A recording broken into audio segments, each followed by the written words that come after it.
नमस्कार. ठाणे रसिक श्रोते हो, सुस्वागतम. गप्पांचा एक अत्यंत मनोवेधक, प्रेक्षकांना भरभरून आनंद देणारा असा हा कार्यक्रम. टीम गप्पांच्या तर्फे मी अद्वैत मळेकर आपणा सर्व रसिक श्रोत्यांचे आमच्या आजच्या कार्यक्रमात मनपूर्वक स्वागत करतो. गप्पांचे हे 22वे पुष्प. दिवसेंदिवस तुम्हा सर्व श्रोत्यांचा प्रतिसादच आमच्या या टीमच्या प्रयत्नांना पुढच्या वाटचालीसाठी मार्गदर्शक ठरत आहे, यात काहीच शंका नाही. आजच्या आपल्या कार्यक्रमाचे प्रमुख पाहुणे आहेत सर्वांचे आवडते सुप्रसिद्ध सुलेखनकार श्री अच्युत पालव यांचे टाळ्या वाजवून आपण त्याचे जोरदार स्वागत करूया. मी टीम गप्पांच्या वतीने त्यांचे मनपूर्वक स्वागत करतो. आता थोडंसं गप्पाविषयी. गप्पांचा कार्यक्रमाचे मुख्य संस्थापक आहेत जितेंद्र वैद्य आणि त्यांच्या या संकल्पनेला उचलून धरणारी ही गप्पांची टीम, ज्यांना आपण भेटणार आहोतच. अर्थात या व्यतिरिक्त कुठलाही कार्यक्रम यशस्वी होण्यासाठी जे हातभार, मानसिक आर्थिक बळ आपल्यामागे उभं असतं, त्यांचा उल्लेख करणं मला अतिशय महत्त्वाचे वाटते. सर्वप्रथम वामन शंकर मराठे ज्वेलर्सचे श्री अभय मराठे, ज्यांच्या पाठिंब्याने आपल्याला हा हॉल कार्यक्रमासाठी उपलब्ध होतो आणि आजपर्यंतच्या सर्वच कार्यक्रमासाठी त्यांनी टीम गप्पाला जे अनमोल सहकार्य देऊ केलेले आहे त्यासाठी त्यांचे मनापासून धन्यवाद. सोबतच जाई काजळचे श्री राजेश गाडगीळ, जे आपल्या कार्यक्रमाचे सहप्रायोजक आहेत, आणि आपले हितचिंतक अमेय सोनी, त्यांचेही आभार. या कार्यक्रमाची आठवण न राहता ती सुगंधित आठवण व्हावी यासाठी आपल्या पाहुण्यांना आपण जे अत्तर देतो ते उपलब्ध करून देणारे मनस्वी गृहोद्योगाचे देवीप्रसाद सोनी यांनाही धन्यवाद. श्री पिनाकिन रिसबूड यांनी एक अतिशय आगळीवेगळी भेटवस्तू आपल्या आजच्या पाहुण्यासाठी आणली आहे, त्यांचेही खूप खूप धन्यवाद. या सगळ्यासोबतच या हॉलमधली सर्व व्यवस्था, आवश्यक त्या सुखसोयी वेळेत उपलब्ध करून देणारे ओंकार कॅटरर्स. मी आता गप्पांचे संस्थापक जितेंद्र वैद्य यांना विनंती करतो की त्यांनी आपल्या आजचे पाहुणे श्री सुलेखनकार श्री अच्युत पालव यांना सन्मानाने व्यासपीठावर घेऊन यावे.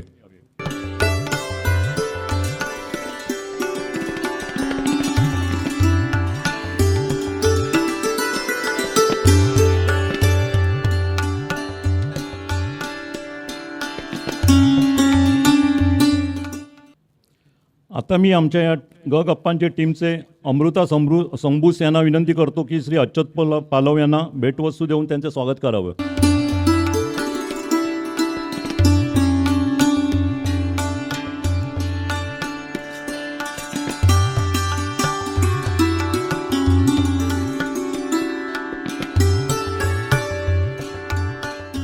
यानंतर या सभागृहाचे विश्वस्त वामन शंकर मराठे ज्वेलर्सचे अभय मराठे, तसेच जाई काळजेचे राजेश गाडगी, आपले हितचिंतक अमेय सोनी यांना मी विनंती करतो त्यांनी व्यासपीठावर यावं. सर्व मान्यवरांचे आभार. मी सर्व प्रायोजकांना विनंती करतो की त्यांनी आसनस्थ व्हावे.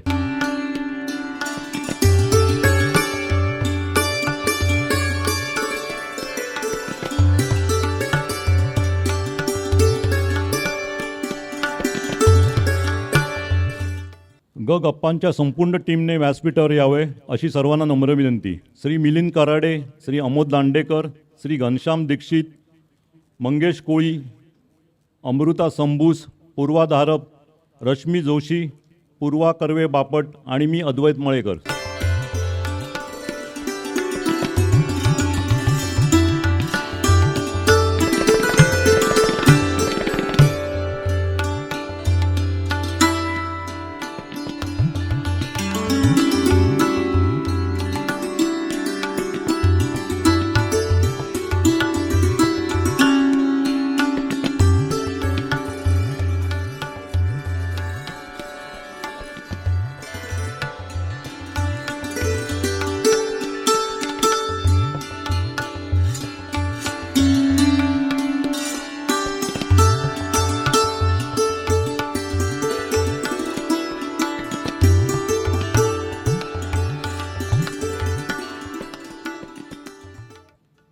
पिनाकिन रिसबूड यांना एक अतिशय आगळीवेगळी भेटवस्तू आपण आजच्या पाहुण्यांसाठी आणली आहे. त्यांचे खूप खूप धन्यवाद.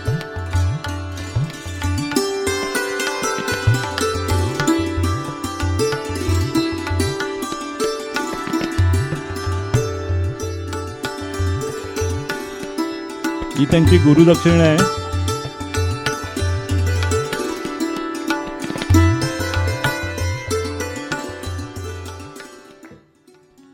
सदाशिव टेटविलकर यांनाही मी विनंती करतो त्यांनी व्यासपीठावर यावे.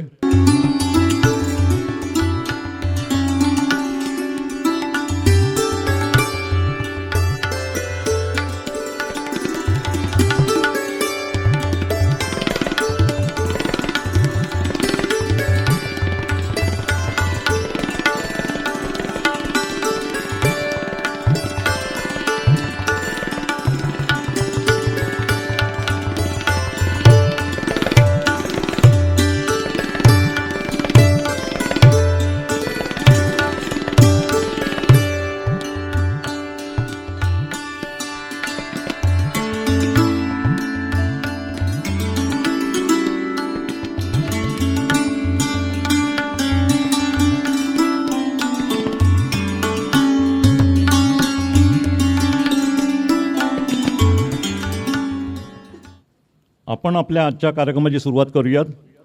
रसिक श्रोते हो, सगळ्यांचे आभार मानून झाले आहेत. नकळत कोणाचा उल्लेख करायचा राहिला असल्यास क्षमस्व.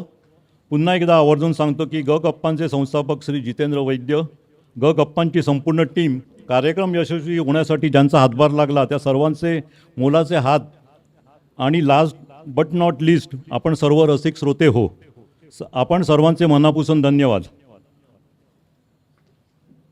आणि हो, महत्त्वाचे, आपण सर्व रसिक श्रोत्यांसाठी सुवर्ण संधी. या गप्पांच्या टीमचे आणखीन एक सुंदर उपक्रम चालण्याचा. खरं तर चालणे हा सहज सोपा साधा व्यायाम.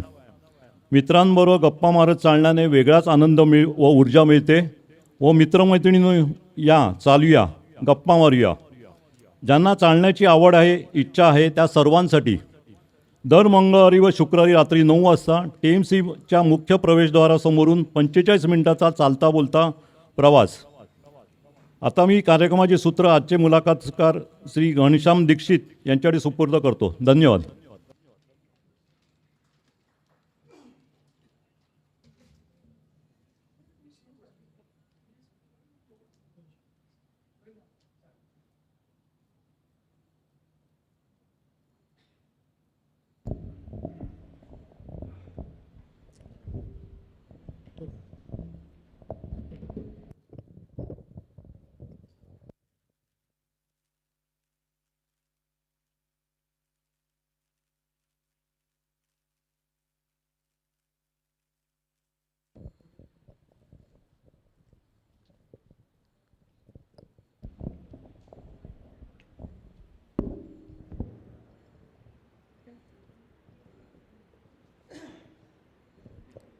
नमस्कार.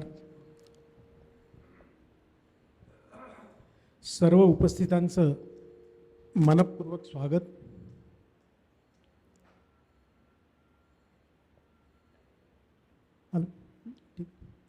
आज आपल्या इथे जगप्रसिद्ध असे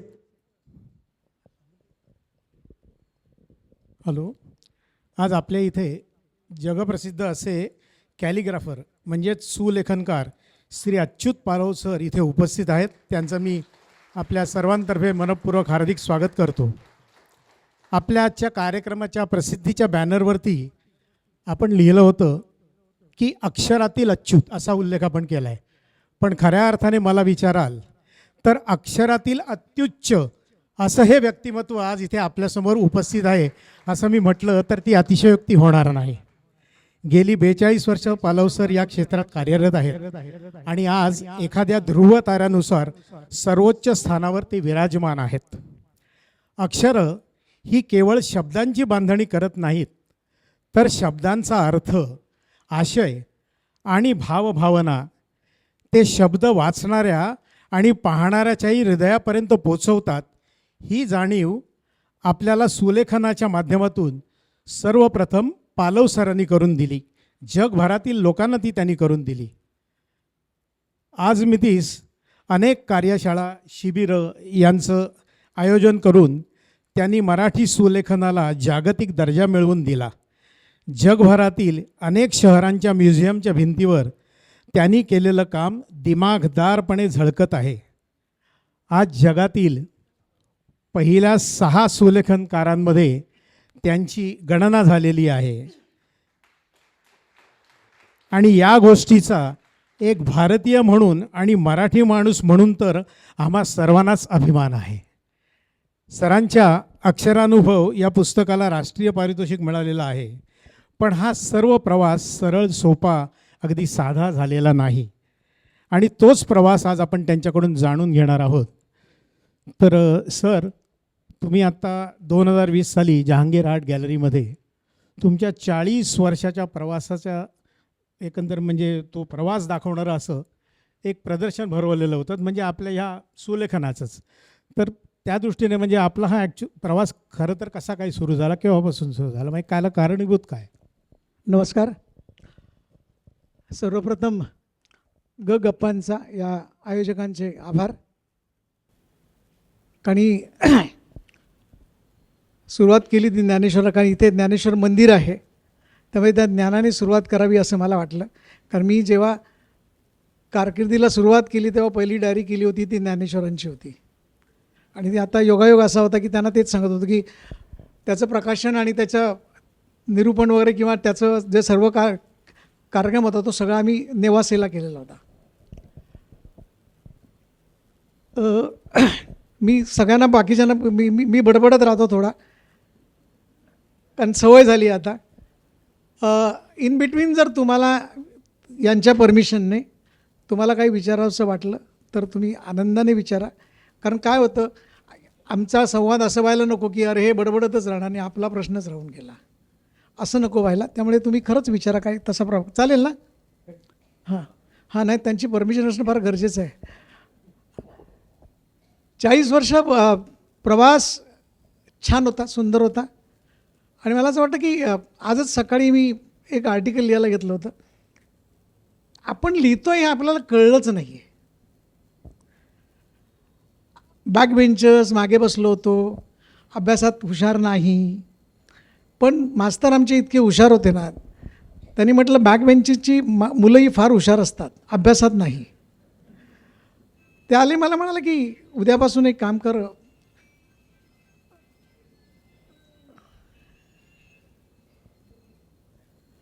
उद्यापासून फळ्यावर लिहायला लाग.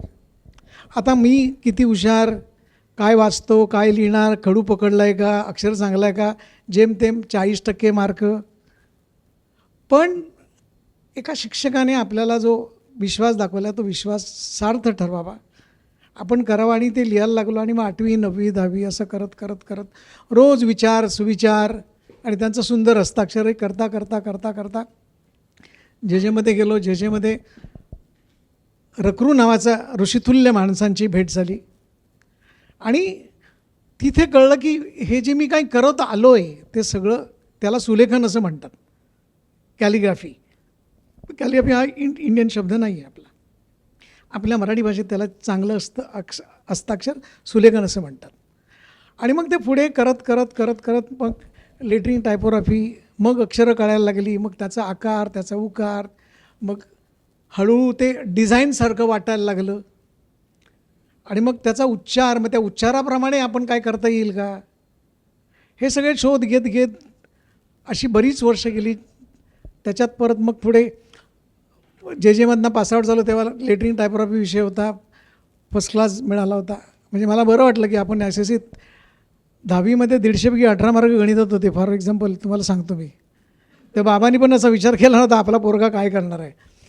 पण GD8ला फर्स्ट क्लास मिळाला, महाराष्ट्रात पहिला आलो माझ्या विषयातमध्ये. आणि मग तिथून ती खरी सुरुवात झाली. आणि तिथे RK जोशींसारखा माणूस आयुष्यात येणं, परशुराम लाभारांसारखा शिक्षक आयुष्यात येणं, आणि ज्यांना काही नाही कळत असे आईवडील, त्यांनी पाठीवर थाप ठेवून सांगायचं की तुला ज्या वाटेने जायचं आहे तेवढं जा. हे करता करता 40 वर्षाचा प्रवास झाला. आणि हे कुठेतरी वाटायला लागलं की ही अक्षरं केवळ लिहिण्याकरता नाही आहेत. फक्त ती मग कसं की लिहितून वाचण्यासारखी नाही आहेत ती. त्याच्या पलीकडे जाऊन काय करता येईल का? अक्षरांच्या अंतरंगात शिरल्यानंतर मग कळतं की स्पेस काय ती. एक उभी रेषा, एक आडवी रेषा, एक त्याच्यावरूनच मी पुढे एक माझं फिलॉसॉफी केली, म्हटलं की एक उभी रेषा आयुष्यात उभं राहायला शिकवते. कारण ती जर सरळ रेषा असेल तर ती डिझायनरची असते, ती कॅलिग्राफीतली असते. ती दोन सरळ रेषा बाजूबाजूला आल्यानंतर दोन रेषेतील अंतर किती असावं हे जेव्हा कळायला लागतं, काढून नाही हां, कळायला लागतं, तेव्हा दोन माणसांमध्ये अंतर किती ठेवावं हे तेव्हा कळतं. आता हे सगळं कळत गेलं, नकळतपणे कळत गेलेलं आहे हे सगळं. हे कोणी शिकवलं नाही, कारण तुम्ही जसे जसे त्याच्या अंतरंगात जाता तशा तशा गोष्टी तुम्हाला कळायला लागतात. आणि हे करत करत पुढे मग मोडीवर प्रबंध लिहिला. डॉक्टर अशोक केळकर, ग खरे, द ग गोडसे आणि अक्रू जोशी ही माणसं मला गाईड म्हणून होती. 1.5-2 वर्ष मी काम केलं. त्याचे साक्षीदार माझे दोन्ही मित्र आहेत, कृष्णकांत ठाकूर आणि महेंद्र परब या इथे आहे. नेहमी गमतीने म्हणायचे की मोडीत गेलेला अच्युत पालव, मोडून पडलेला अच्युत पालव. पण त्यांनी जे काही माझ्या मागे उभं केलं होतं ना, ते फार मोठं होतं ते त्याच्यात. आणि आज कर्मधर्म संघटना माझे दोघे भाऊ पण आहेत. हे सगळं करत करत पुढे गेलो. मग थिसिस लिहिला, प्रबंध झाला. भारतातला पहिला तर प्रबंध होता तो. लोकांना वाटलं होतं PhD मिळेल म्हणून, पण आपल्याकडे कसं की ग्रॅज्युएशन लागतं, आम्ही डिप्लोमा होल्डर. म्हटलं जाऊ दे, काय तसं काय त्याने फारसा फरक पडत नाही. असं करत करत IITमध्ये पहिलं डेमॉन्स्ट्रेशन करायला रघु जोशींनी एक संधी दिली. आणि तिथे जगाने, तुमचं चांगलं नाणं असेल ना तर जग तुमच्याकडे बघत असतं. आणि चहा प्यायला येशील का रे असं आपण सहज मित्राला विचारतो, तसं त्यांनी एक जर्मन, एक लंडन आणि एक नेदरलँड अशा तिन्ही माणसांनी मला विचारलं की would you like to come to Germany. आता मला प्रश्न पडला की हे नक्की आपल्याला घेऊन जाणार आहेत की फक्त चहा प्यायलाच घेऊन जात आहेत. पण पटापट पटापट पटापट या सगळ्या गोष्टी, आणि मग ती सुरू झालं ते सगळं, जगाची एक सैर म्हणतात ना. आणि हे सगळं करत असताना माझी अक्षरं काय आहेत, माझी भाषा काय आहे, माझं लिखाण काय आहे, तर हे सगळं देवनागरीच आहे. आणि हे देवनागरी जेवढं छान सुंदर लोकांपर्यंत पोचवता येईल, हे जोपर्यंत लोकांना कळत नाही तोपर्यंत आपण काम केलं पाहिजे असं मला वाटलं लागलं. आणि ते करत करत करत करत यांनी म्हटल्याप्रमाणे पहिला प्रश्न की 40 वर्ष, अजून 40 वर्ष जातील कदाचित. काही लोकांना कळेल, काही लोकांना कळणार नाही. मध्यंतरीच्या काळात तुम्हाला गंमत सांगतो, मला थांबवायचं काम तुमचं आहे, लक्षात ठेवा. हां, नाही, मी थांबवण्यासाठी इथे बसलेलं नाही. तुमचा फ्लोमध्ये जो आहे ते चालूच राहते सर. एका ठिकाणी एका चॅनलवर मुलाखतीला बोलवलं होतं आणि जर्मनीवर नुकताच आलो होतो. आणि मग असं वाटलं होतं की आपण अरे चला तर त्यांनी सांगितलं की लाईव्ह प्रश्न आहेत लोकांचे. तर बोला ठीक, जास्त चांगलं ना. आणि पहिला प्रश्न आला, कॅलिग्राफी आणि सोनोग्राफी याच्यातला फरक काय आहे. ग्राफी हा कॉमन शब्द असल्या कारणाने आपल्याकडे कठीण असतं हो सगळं. तर मला वाटलं माझीच सोनोग्राफी करावी. कारण एवढं करून जर माणूस परत तेच विचारतोय तर मग शेवटी ठरवलं की तिथे हे लोकांपर्यंत गेलं पाहिजे, लोकांपर्यंत पोचलं पाहिजे. आणि मग तो प्रवास सुरू झाला. 2007 साली अख्खा भारत फिरलो, काश्मीर ते कन्याकुमारी. लोकांना ठिकठिकाणी जाऊन लोकांपर्यंत याला अ म्हणतात, याला ब म्हणतात, इतकी पाळी होती ती. कारण माणूस बोलतो आहे पण त्याला लिहिता येत नाही आहे. मातृभाषा न लिहिता येणारी असंख्य तरुण पिढी आणि लोक आहेत. मग यांना जागरूक करण्याकरता काहीतरी केलं पाहिजे. मग एक्झिबिशन केली, कॅलिफेस्टसारखे फेस्टिवल सुरू केले, लोकांना एकत्र आणलं. आणि हळूहळू आता ते कसं इतक्या वर्षानंतर ते बी आता रुजायला लागले आता ते. आणि आता कुठेतरी लोक म्हणतात की अरे कॅलिग्राफी आता कळली बरं का आम्हाला, बरोबर, नशीब सोनोग्राफी नाही झाली त्याची ती. त्यामुळे आता छान चाललं आहे, सुंदर चाललं आहे. पण वाईट वाटतं की याच्या मोबाईलसारखा प्रकार आल्यामुळे काय झालं आहे, चांगली एखादी गोष्ट आली की ती फॉरवर्ड करून टाकायची, काय वाचाय न वाचता होते ती. बरं केलेलं काम असेल तर किती चांगलं आहे किती नाही चांगलं याच्या पलीकडे जाता येत नाही आहे. सगळे सुलेखनकार आहेत, मी टीका करत नाही आहे, पण एक मित्र म्हणून ती असं वाटतं की हे सगळे जय महाराष्ट्र, विठ्ठल विठ्ठल, गणपती बाप्पा, सणासुदीला विश करायचं, त्याच्या पलीकडे कॅलिग्राफी जात नाही आहे. हे दुर्दैव आहे. म्हणजे भारत हा जसा शेतीप्रधान देश आहे तसा तो लिपीप्रधानसुद्धा देश आहे. या लिपीप्रधान देशामध्ये इतक्या स्क्रिप्ट आहेत की जगामध्ये कुठेही काही नाही आहे. परदेशी लोक आपल्याकडे शिकायला येतात. जर्मनीमध्ये ऑलमोस्ट 4 म्युझियममध्ये माझं काम आहे, एका ठिकाणी अभ्यासाला आहे. 1.5 मला वाटतं एखाद्या वर्षापूर्वी मी 90 रशियन मुलांना देवनागरी शिकवली. आणि त्यांचं काम जे बघाल ना तुम्ही तर असं वाटेल की आपली मुलं काय करतायत, काय फक्त इंग्लिश मिडियमला जातात, त्याच्या पलीकडे जात नाही. आणि मराठी करून इंग्लिश शिकता येत नाही असं काय जर डोक्यात असेल ना ते फार चुकीचं आहे असं मला वाटतं. शेवटी कसं असतं की तुम्ही कागदावर ज्यावेळी काम करताना त्यावेळी तुमचा कॉन्फिडन्स लेवल जी असते ना ती फार महत्त्वाची असते.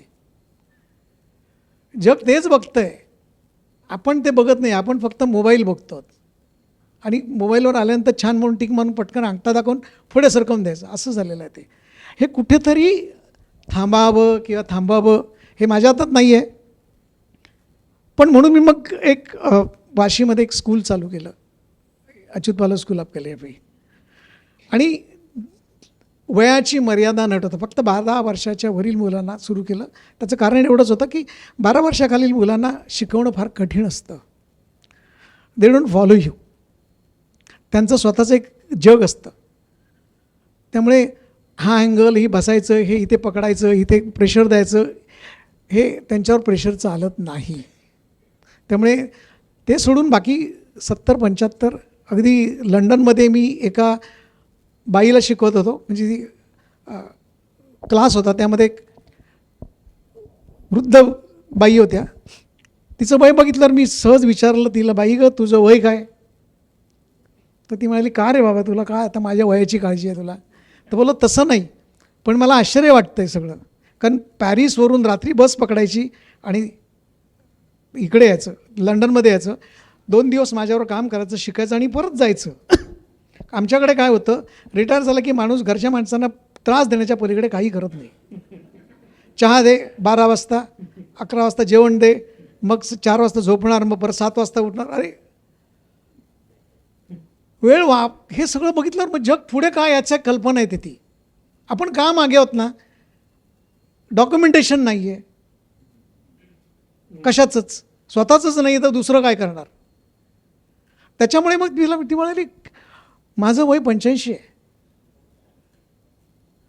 आजही माझ्याकडे तिचे कागद आहेत, पेपर आहेत तिचे. ते जेव्हा मला वाटतं ना की आज मी दमलो आहे तर ते कागद बघायचे आणि बघ ठरवायचं, दमला नाही आहेस परत तुला काम करायचं 85 वर्षापर्यंत. ही भावना जी आहे ना, ही भावना कुठेतरी हे सगळं जोपर्यंत तुम्ही बाहेर पडत नाही. आणि आपण म्हणतो की देवनागरी शिकून काय करणार आहेत, नाही. आत्ता मी 90 मुलांना शिकवलं. तिथे रशियामध्ये, संपूर्ण रशियामध्ये संस्कृत शिकवलं जातं. एका 12 वर्षाच्या मुलीला माझ्या क्लासमध्ये मी विचारलं की तुला काय येतं गं? ती म्हणाली काय तुम्हाला पाहिजे? बोलो महाभारत, रामायण, भगवद्गीता. उठली उभी आणि जे सुरू केलं ना तेव्हा मला माझ्या अक्षरशः कपडे सुटायची वेळ आली होती. इतकं सुरात स्वच्छ उच्चार, जे आपण नाही करत ते लोक करतात. त्यामुळे हे सगळं, हा सगळा प्रवास मला असं वाटतं की माझं आता देणं चालू आहे. मी आलेल्या माणसाला सांगतो की यांनी मला फोन केला की असं आहे, मी येतो म्हटलं. कारण आपण उद्या भेटल्यानंतर ठरवूया असं मी कधीच सांगत नाही. जे द्यायचं ते आजच देऊन टाका, उद्या माहीत नाही. आणि जोपर्यंत तुम्हाला ही वृत्ती जोमच्यात येत नाही ना तोपर्यंत नाही होणार. बघा मी वयाचं म्हटलं, वयाचं त्याचं कारण एवढंच आहे. आता काही लोक खरंच खूप सिन्सिअरली काम करतात.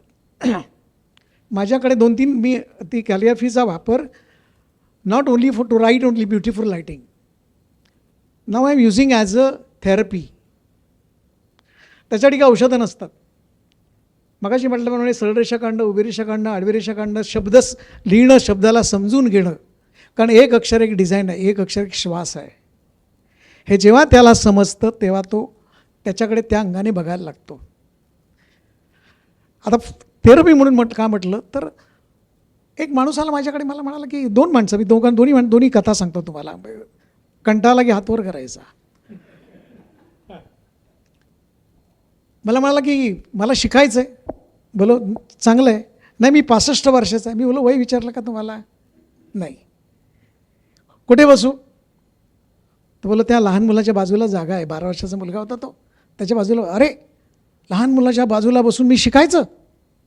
बोलो मी त्याला शिकवणार ते तुम्हालाही शिकवणार, वेगळं शिकवणार नाही. घ्यायचं कसं आहे तुम्ही ठरवा. जवळजवळ 2-3 महिने काम केलं त्याने आणि त्याच्यानंतर काय झालं की त्याच्या घरात ना त्याला विचारलं बायकोने, शेवटी बायको घरी गेल्यावर उत्तर द्यावी लागतात. हां, कितीही तुम्ही शिका सुटणार नाही. काय शिकला तो? काय झाले 2-3 महिने शिकताय तुम्ही? काय करताय काय? त्यांनी वही काढली, क ग ग य ट ट ट न त त त न प प प म. अगं बाई माझे, हे शिकायला तुम्ही तिकडे जाता पालवानकडे आणि पैसे देऊन ते सुद्धा. आणि तिने सुनबाईला बोलवलं, म्हटले काय बघ तुझ्या सासऱ्याला वेड लागलाय. सुनबाईने बघितलं, सुनबाई भोंगा होता औजाचा. अख्ख्या सोसायटी दिला आमच्या सासऱ्यांना वेड लागलं आहे, अगं आई शिकतायत. तो माणूस हताश झाला आणि माझ्याकडे आला. मला म्हणाला की सर हे थांबवूया. बोलो का?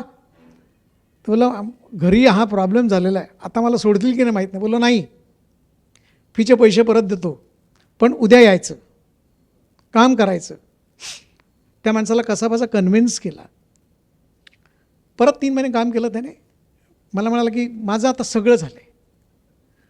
बोलो वही घेऊन या. वही घेऊन तर बघितलं तर खरंच छान लिहिलं होतं. बोलो तुम्हाला कुठला लेखक आवडतो? तर बोला वाचन हल्ली कमी झालं आहे वयानुसार. मान्य बोललो, आपले मंगेश पाडगावर आपलेच लेखक आहेत. बोललो अक्षरयात्री पुस्तक उघडा, कुठलंही पान उघडा, वाचा जोराजोराने, समजून घ्या शब्द, त्यातला अर्थ, आणि परत ते जे पाडगावकरांनी लिहिले ना ते तुम्हाला काय समजलं तसं तुम्ही तुमच्या हस्ताक्षरात लिहा. ठीक आहे म्हणाले. परत 2 महिन्यानं आले आणि सुंदर लिहून काढलं होतं मंगेश पाडगावांचं हे काही पुस्तक उत्तर आहे त्याच्यातले. म्हणजे आता काय करू? बोला आता काय नाही, छान केलं आहे तुम्ही. हा नंबर घ्या, पाडगावकरांना फोन करा. पाडगावकरांचं नुकतंच मी पुस्तकाचं कवर केलं होतं त्यावेळेला, त्याही चांगले ओळखत होते. पण ते मला फोन बोला घेणार. माणूस तो जगतो आहे, बोललो शब्द शब्द शब्द जगतो आणि जगवतो आहे दुसऱ्यांना पण. त्यांनी फोन केला, म्हणाले की मी पालवांचा विद्यार्थी आहे, तर मी असं असं तुमचं एक पुस्तक घेतलं आणि त्या पुस्तकातून मी सगळं तयारी केली आहे. ते म्हणाले या ना तुम्ही, काय काहीच प्रॉब्लेम नाही. सायनला राहत होते. तर घरी गेल्यावर मी आता पाडगावकरांना भेटणार आहे, बायकोला सांगितलं. आता हे पाडगावकर परत कोण, परत प्रश्न, बायकोला परत उत्तरं. मग तिला थोड्या वेळाने त्यांनी सांगितलं हे मंगेश पाडगावकर, प्रेम म्हणजे प्रेम म्हणजे प्रेम ते हे. अगं बाई म्हणजे तुम्ही त्यांना भेटणार. परत सुनबाईला सांगितल्यावर सुनबाईने अख्ख्या सोसायटीत बोंबाबोंब केली. पाडगावकरांकडे गेलं. पाडगावकरांनी म्हटलं छान आहे, एक काम करा आता परत तुम्ही, तुमचा आनंद मिळतोय ना तुम्हाला? बोलो हो. आता विंदा करंदीकर सुरुवात करा. केवढी साधी गोष्ट आहे बघा जगण्याची. एक वही आणि एक पेन लागतं आणि एक छान पुस्तक लागतं. सुलेखनाने काय दिलं मला? हेच दिलंय. आनंद दिला, कर्मधर्म देवाच्या नशिबाने भरपूर पैसे पण दिले, पण त्याच्यापेक्षाही लोक एक जे कॉन्टॅक्ट म्हणतो, लोकांशी संवाद जो होता तो संवाद पण दिला. दुसरी एक फार कठीण गोष्ट आहे ती सांगतो. कठीण म्हणजे ती काय झालं तर एका माणसाने फोन केला, मला म्हणाला की मला शिकायचं आहे. अतिशय गंभीर होता तो. 3 महिने काम केलं आणि काम केल्यानंतर मी त्यांना विचारलं की काय झालं आहे नक्की, तुम्ही एवढे शांत शांत का असता, गप्प का असता? तर त्याने मला सांगितलं की एक्सप्रेस हायवेवर एक ॲक्सिडेंट झाला. त्या ॲक्सिडेंटमध्ये माझा मुलगा, माझी सून, माझा जावई सगळे गेले. 3 महिने he was not able to talk with any person. आणि मग पेपरवाला पेपर टाकतो तसा एक पेपर टाकतात, त्याच्यात कुठेतरी महाराष्ट्र टाइम्समध्ये जाहिरात, अच्युत पलांचा सुलेखन क्लास. त्या माणसाने सहज आता बाहेर पडलं पाहिजे म्हणून त्याच्यातून फोन नंबर घेतला आणि मला फोन केला आणि मला सांगितलं की मला शिकायचं आहे. बस एवढंच का सांगितलं ते. मी पण त्यांना काय विचारलं नाही, कारण वय बघितल्यानंतर आपल्याला कळतं. त्यातून तो माणूस पूर्ण बाहेर पडला आणि आज तो माणूस रसायनीमध्ये पाड्यावर कॅलिग्राफीचे क्लास घेतो आणि मग माझ्यापेक्षा वयाने खूप मोठे आहेत ते आणि मला सांगतात की आज सर्टिफिकेट समारंभ आहे, तुम्हाला यायचं आहे. केवढं म्हणजे तुम्ही एक छोटीशी गोष्ट जर ती आपुलकीने आपल्याशी बाळगली तर तिचा संवाद खूप मोठाच साधता येतो. त्यामुळे मला नेहमी असं वाटतं की हे सगळं मी शिकलो आहे, जे माझ्या गुरुजनांनी मला शिकवलं आहे, जे मला दिलं आहे, जे माझ्या आईवडिलांनी, माझ्या सगळ्या फॅमिलीने माझ्या पाठीशी उभे राहिलेत. मला वाटतं हे माझं नाही आहे, ते सगळं परत देण्यासाठीच आहे. ते देणं असतं कोणाचं तरी, ते देणं कुठेतरी द्यावं असं मला वाटतं. माझे बरेचसे प्रश्न आपण आत्ता कव्हर करून टाकली, त्याची उत्तरं नाही.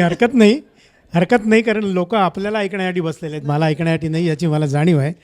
पण मगाशी आपण जो ओझरता उल्लेख केला त्याच्याविषयी मी आपल्याला विचारू इच्छितो की आपण मागे डायऱ्या केल्यात काही संतांच्या ह्याच्यावरती, तर त्या करताना वगैरे म्हणजे संत साहित्याचा आपण अभ्यास केला होता किंवा त्याला म्हणजे आपलं मार्गदर्शन आपल्याला कोणाचं लाभलं त्या? प्रामाणिकपणे माझं संत साहित्याचा अभ्यास नव्हता. अगदी उगाच लोकांनी मला त्या काळात लोकांनी अक्षरशः मला संतच करून टाकला होता मला. हां, पण एक कसं असतं की आमचे गुरु रघु जोशी त्यांनी खूप काम केलं होतं. तर मला असं वाटलं की एक माध्यम निवडावं. नुकताच कॉम्प्युटर आलेला होता आणि लोक पुस्तकं आता रॅकमध्ये जायला लागली होती. मग आपण जे ज्ञानेश्वरांनी मांडलं आहे ज्ञानेश्वरीत,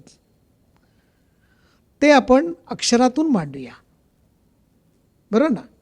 म्हणजे पसायदान लिहिताना एका सरळ रेषेत न लिहिता आता विश्वात्मके देवे हे सगळं गोल लिहायला लागलं. अशा ती गोल लाईन पूर्ण झाली तर पूर्ण सर्कल होणार, कारण विश्वाची प्रार्थना आहे, नाही का? असं करत करत ज्ञानेश्वर पूर्ण झाले. मग तुकारामाच्याला विजयराजाध्यक्षांना म्हटलं, बघायला आलं तर त्यांना म्हटलं की मला तुकाराम वाचला पण कळतच नाही आहे मला, तर ये समजावते तुला. त्यांनी मला साहित्य सहवासात बोलवलं. 3.5 तासाची गोष्ट सांगितली. किती? 3.5 तासाची. आयुष्यातला पहिला मोठा धडा. ते सांगितल्यानंतर बाईने विचारलं गोष्ट कशी वाटली? बोला मस्त आहे तुकारामा.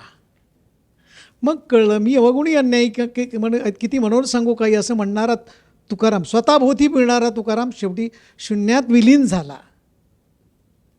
हे त्याचं सार होतं. आणि ती डायरी जेव्हा पूर्ण झाली तेव्हा तुम्हाला सांगतो मी, असं नाही की मी वाचले शब्द की ते सुरू केलं की इथे संपणार हे व्हायचं, इतकं ते अवगत झालेलं होतं. म्हणजे तुम्ही शब्दांच्या जितके जवळ जातात तसे तसे शब्द तुमच्याशी बोलायला लागतात, तुमच्या मनात जागा करायला लागतात, तुम्हाला अर्थ सांगायला लागतात आणि त्याप्रमाणे शेवटी कसं रिॲक्ट होणं, तुम्ही व्यक्त होणे फार गरजेचं असतं.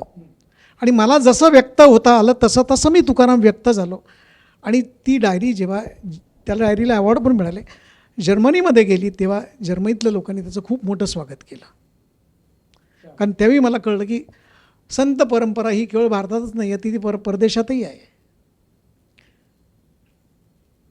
मग रामदास केले यशवंत पाठकांच्या माध्यमाखाली. त्यांच्याबरोबर पंचवटीला गेलो, त्यांच्या मनमाडला, आणि अंगणात बसून त्यांनी अख्खा रामदास सांगितला. आणि मग ते कळतं की ह्या तिन्हांमध्ये खूप मोठा फरक आहे. ज्ञानेश्वर हे विश्वव्यापी होते, तुकाराम ही आत्मकथा होती. दिसला देव तर तुला सांगेन, त्यातून नुसतं निरोप नक्की सांगेन. प्रत्येक गोष्ट आपण हरवली की देवावर घालायची.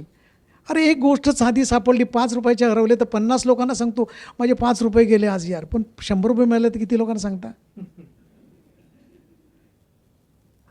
आणि रामदास मित्र कसा असावा, पाणी कसं असावं, शाही कसा असावं, पुस्तक कसं असावं, हे सगळे 3 गुरु मिळाल्यानंतर मग तुमचं सुलेखन परिपूर्ण केव्हा होतं की ह्या तिन्ही भिंती आहेत या अशा मोठ्या.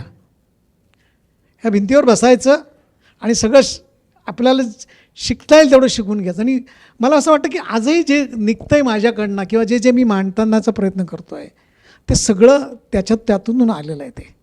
आणि त्यातून जे प्रयोग झाले, जे प्रकार झाले, ते मला असतं की माझ्याकडून नकळतपणे सगळ्या गोष्टी केल्या गेलेल्या आहेत त्या. आता मी तुकाराम करणारी मग आता असं करीन असं करीन असं करीन नाही झालं ते. तुम्हाला अर्थ समजला की तुम्हाला त्या अर्थाच्या मागणं तुम्हाला फिरावं लागतं.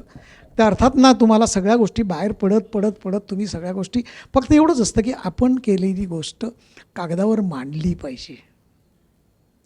आपण मांडत नाही आहोत. एखादी गोष्ट चांगली असेल वाईट असेल तो प्रश्नच नसतो. मी माझ्या विद्यार्थ्यांना शिकवताना सांगतो की चांगलं वाईट नसतंच कधी. ते तू ठरवतोस किंवा मी ठरवतो. पण तू जर समाधानी असशील तर तू सांग ना मी समाधानी आहे म्हणून. हे जेव्हा तुम्ही स्वतःचा आवाज बाहेर काढाल त्यावेळेला इतरांना कळतं की ह्या गोष्टीमध्ये हे तारतम्य त्याचे आहे, त्याच्यातला मागचा आशय तो आहे. तो आशय त्याने जर मांडला तर त्या आशयावर जर आपण कधीतरी ते चुकीचं असेल तर संदर्भ देऊन सांगतो की हे जरा अजून चांगलं होऊ शकलं असतं. ते होत असतं. चित्र काय, जहांगीरमध्ये गेल्यानंतर चित्र कळतं आणि कळत नाही असे दोन प्रवाह असतात.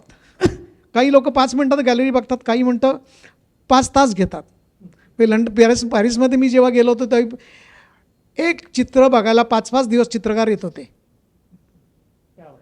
चित्र समजावून घेणं, आज आपल्याकडे वेळच नाही तेवढा, आपण समजूनच घेत नाही. घरातल्या माणसांना समजून घेत नाही. ते चित्र कसलं समजून घेणार.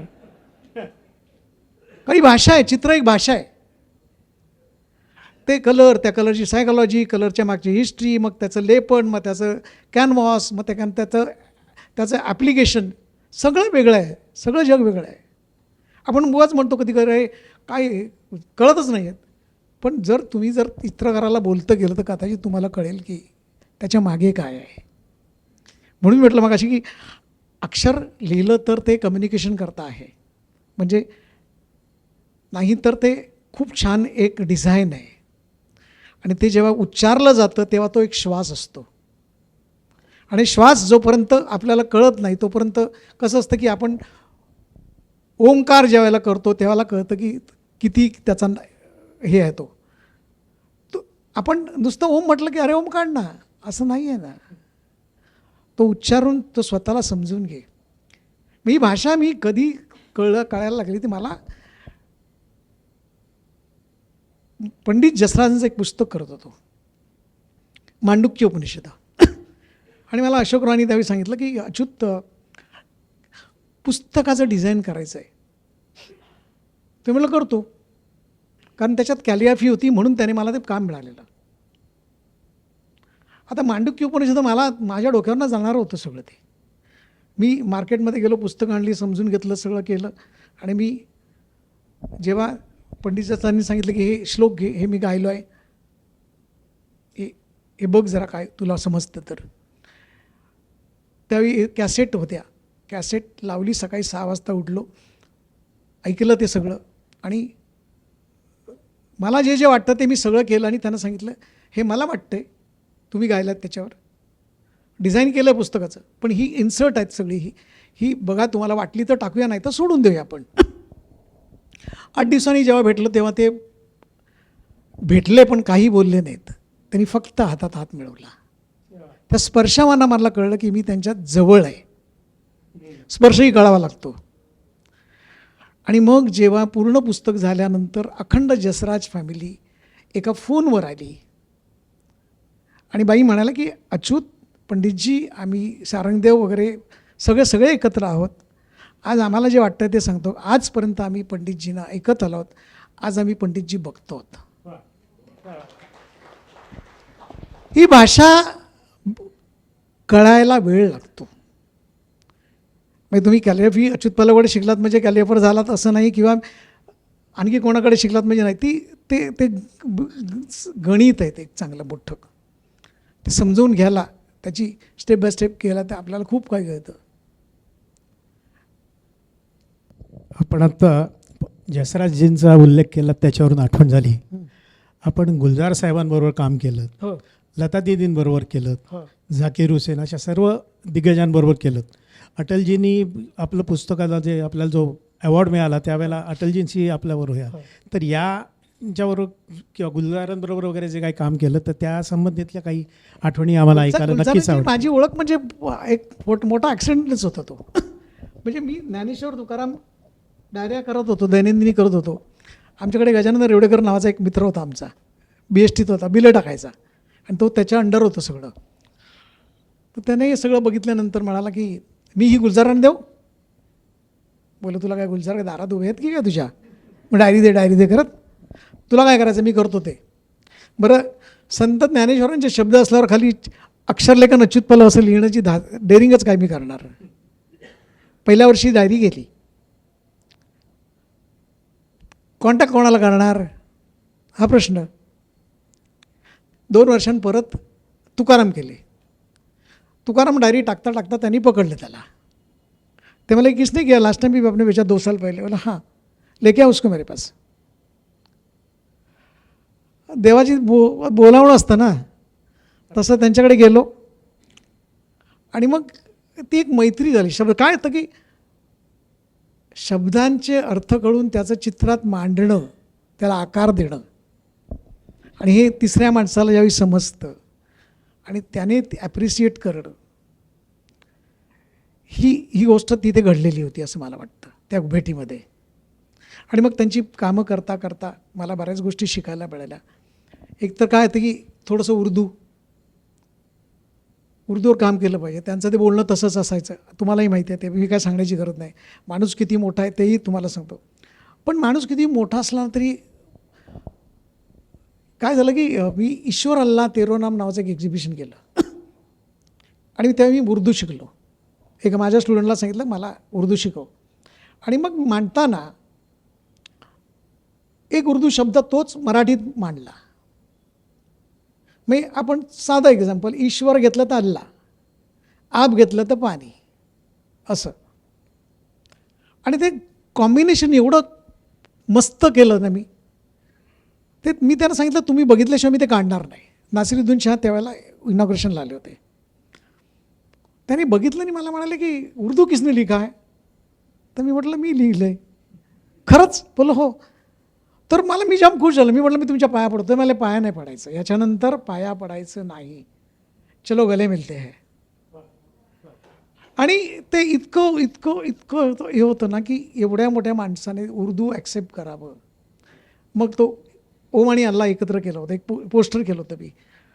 म्हणजे आपण कलाकार म्हणून आपण ते मांडलं पाहिजे की जर जिथनं ओम निघतो तिथूनच अल्लाही निघतो, स्वर नाही का, नाभीतनं. मग आपण मांडतो कशाला, हा माझा प्रश्न होता, एका कलाकाराचा प्रश्न. माणूस आहे, आपण एकमेकाला रिस्पेक्ट दिला पाहिजे, धर्माला रिस्पेक्ट दिला पाहिजे, भाषेला रिस्पेक्ट दिला पाहिजे. आणि त्यातून ते सगळं एक गुलजार सतत मग आता मी माझ्या जवळजवळ 20 मुलांना घेऊन कोविडमध्ये मी त्यांना म्हटलं की मला तुमच्या सगळ्या कवितांवर काम करायचं आहे. तर ते म्हणाले मी महिने की तर ना बोला आहे.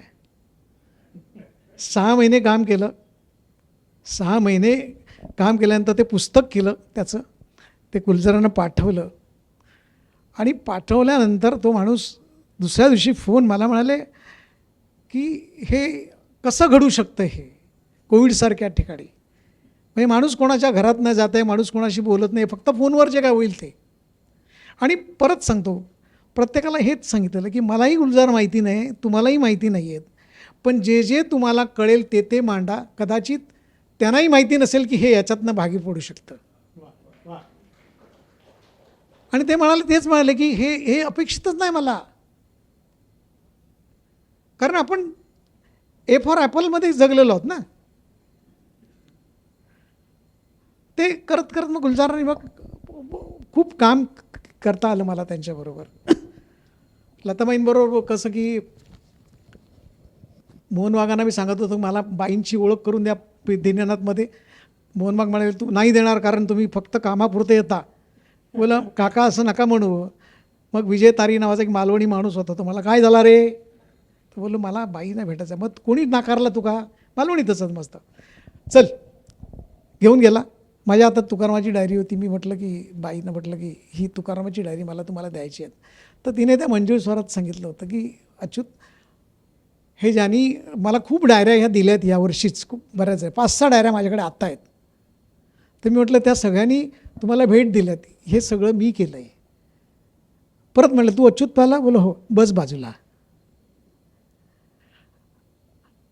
आता हा सन्मान असतो आपल्या मिळालेला कलेला. आणि मग जेव्हा तुम्हाला सांगतो बाईंना 75 वर्ष झाली, तेव्हा पुण्यातल्या नादब्रह्म सोसायटीने सांगितलं की काहीतरी बाईंना घ्यायचं आहे, 75 वर्ष झालेली आहेत. तर बोलो बजेट काय गिफ्टचं? म्हणजे त्याप्रमाणे काही सामान आणता येईल ना, 1,000 रुपये. बोलो मग कसं होणार? बोललो नाही, मला 75,000 आमच्याकडचे होते ते आम्ही ह्याच्यात टाकलेत, थैलीत टाकलेत. ॲज युजल परत आपण शेवटी कमर्शियल आहोत, जे कमर्शियलचा विलंब केला असल्याकडे आयडिया शोध. आणि मग बाईंनी 10 गाणी फेमस झाली होती. तर म्हटलं की आता एक 750 रुपयाची खादी गणपतीमधनं शाल आणली, त्या शालीवर 10 गाण्यांचं एक छान कॉम्पोजिशन केलं. 10 गाण्यांचं, लग जा गलेपासून वगैरे. ऑर्गनायझरने विचारलं काय आणलं आहेस? तर बोलं माझ्या हातात आहे. काय आहे? बोललो नाही सांगणार तुला, कारण तुला सांगून काय करणार? बोललो मी 1,000 रुपये दिलेस फक्त. जेव्हा सत्कार होईल तेव्हा त्याला सांगितलेलं की हे अनाऊन्स करायचं की बाईंनी गायलेली 10 गाणी या शालीवर मांडलेली आहेत आणि त्या शालीने बाईंना असा सत्कार करायचा आहे. आणि जेव्हा ती शाल पांघरली, ज्यावेळी बाईंना कळलं, तेव्हा बाईंनी दुसरा सत्कार माझा केला. नंतर मग दीनानाथांवरचं पुस्तक ते सगळं मी केलं. म्हणजे योगायोगाने संगीताशी खूप छान संबंध असा तो येत गेला. जर तुम्हाला थांबवतो, शालीवरून आठवण झाली, अमिताभ बच्चन यांचा मागे सत्कार झाला होता. तर त्यांनासुद्धा एक अशी शाल दिली गेली जी आपण तयार केली होती, त्याच्यामागची संकल्पना सगळी आपली होती. तर ते पण ऐकायला जरा आम्हाला आवडेल. काय आहे, कुणाल विजयकर म्हणून माझा एक स्टुडंट आहे, तो मला म्हणाला की सर एक काम करायचं आहे. बोलो काय करायचं आहे?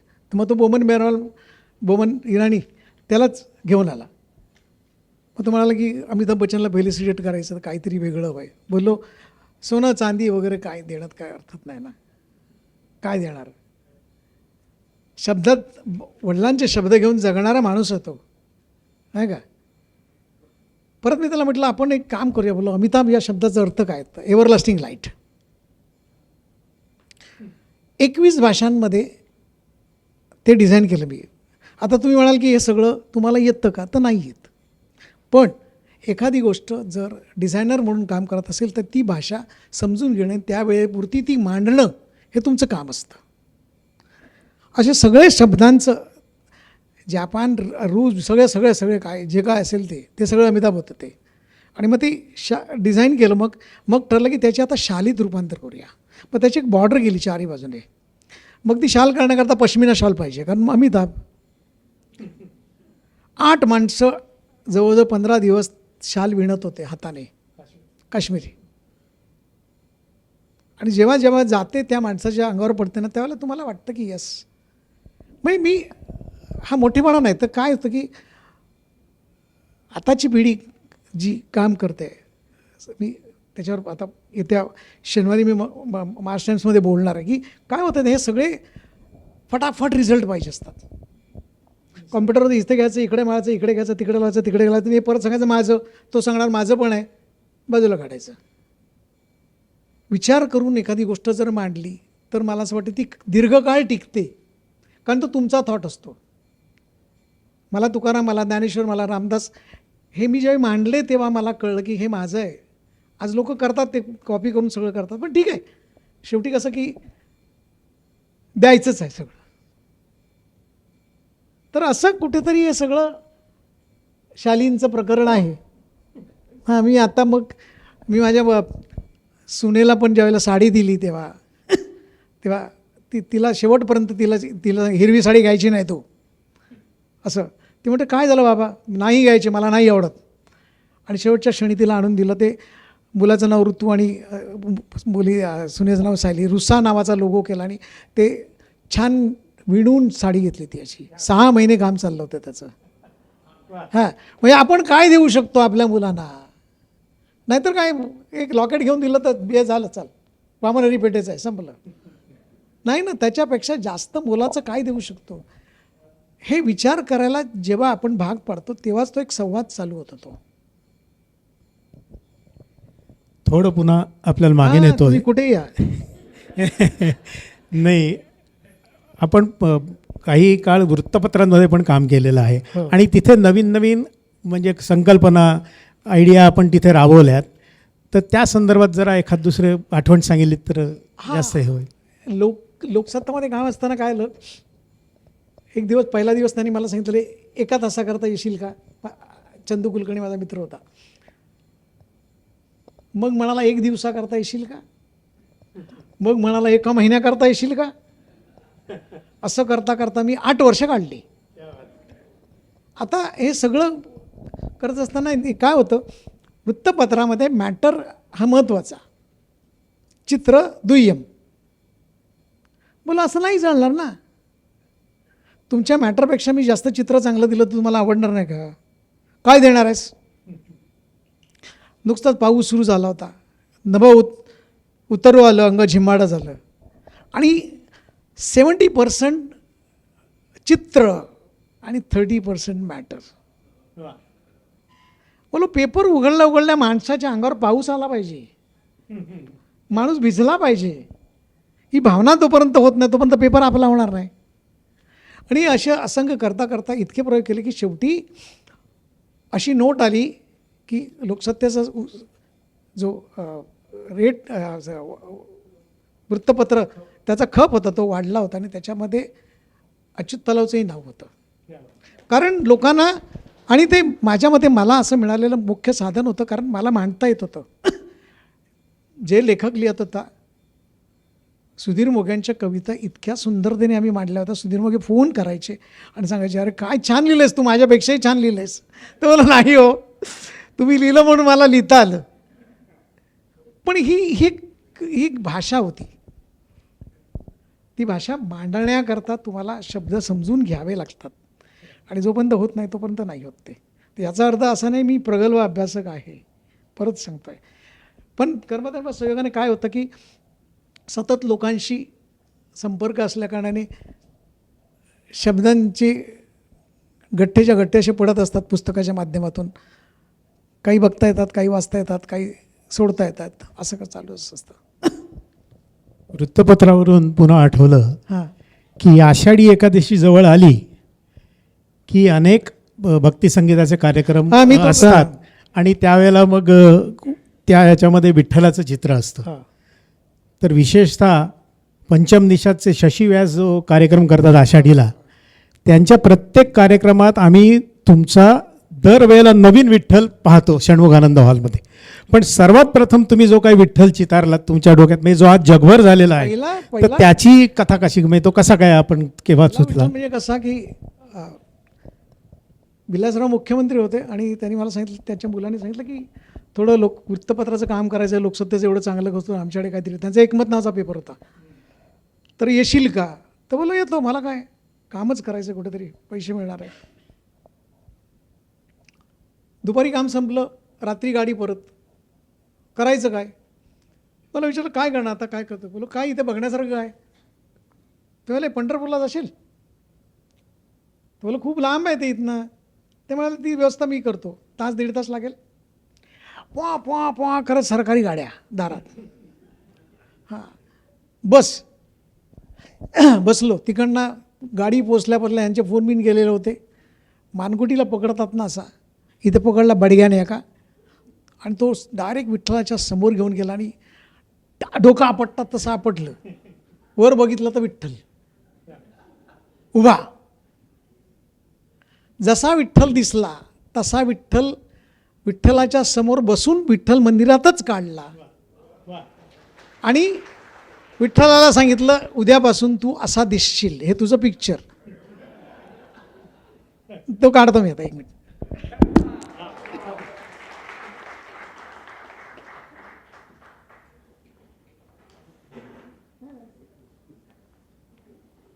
पिनांगीने छान व्यवस्था केली आहे. पिनांगी सांगितलं तुझं नाव?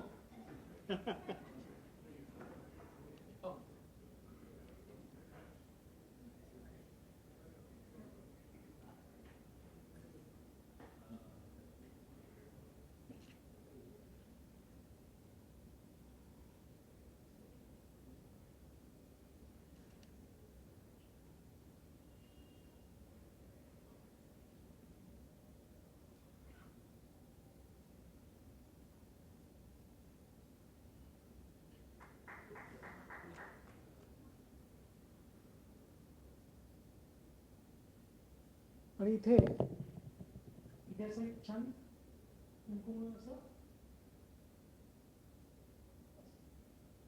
आणि विठ्ठलला सांगितलं हे उद्यापासूनचं तुझं चित्र. पण काय आलं, याच्या आधी सगळेच विठ्ठल विठ्ठल एवढं कोण लिहिण्याचं धाडेच करत नाही ते, पण देवासमोरपासून चूक करायला काय प्रॉब्लेम आहे? माफ करेल केले तोच करेल. तर त्यातून तो असा विठ्ठल घडत गेला. आणि नंतर मग ते शशींनी सांगावं आणि विठ्ठल आपला, मी त्यांना म्हटलं मी दरवर्षी विठ्ठल वेगळा करणार, कारण आपण लोगो करायचा नाही त्याचा. आताही म्हणजे कधी आम्ही एकदा तुम्हाला सांगतो कानडी विठ्ठल केला आणि शशीने मला बँगलोरमधनं फोन केला आणि मला म्हणाले पडदा उघडलं जे काय दिसतंय ना त्याच्यावर 5 मिनटं लोक टाळ्या वाजवत होती. हां मग हे जे काही एक्सपेरिमेंट सतत होत होतं ना ते होणं फार गरजेचंही होतं, कारण लोकांना अदरवाईज काय होतं की आपण त्याच गोष्टी मांडत असतो, पण जर काही चान्स खरंच मिळत असेल, आता जसा छत्रीचा वर्कशॉप आम्ही करतो अम्ब्रेलाचा, साधी गोष्ट होती 2006चा पाऊस झाला तेव्हा त्या पावसामध्ये तुमच्या मनातला पाऊस मला कळला. माझा अख्खा स्टुडिओ पाण्याखाली गेला होता. माझं सगळं बरंच म्हणजे अजूनही अटल बिहारी वाजपेयींनी दिलेलं अवॉर्डाचं पत्र होतं, अर्ध पत्र पावसात भिजलेलं आहे. बरंच काही नुकसान झालं. मी म्हटलं तर काय ठीक आहे ना, तुम्ही नेचर आहे ते तुम्ही ॲक्सेप्ट केलंच पाहिजे ना. मग काय करायचं, तर मार्केटमध्ये गेलो, 50 छत्र्या आणल्या आणि बरसात में ताकदीना दिन छत्र्या रंगवायला सुरुवात केली.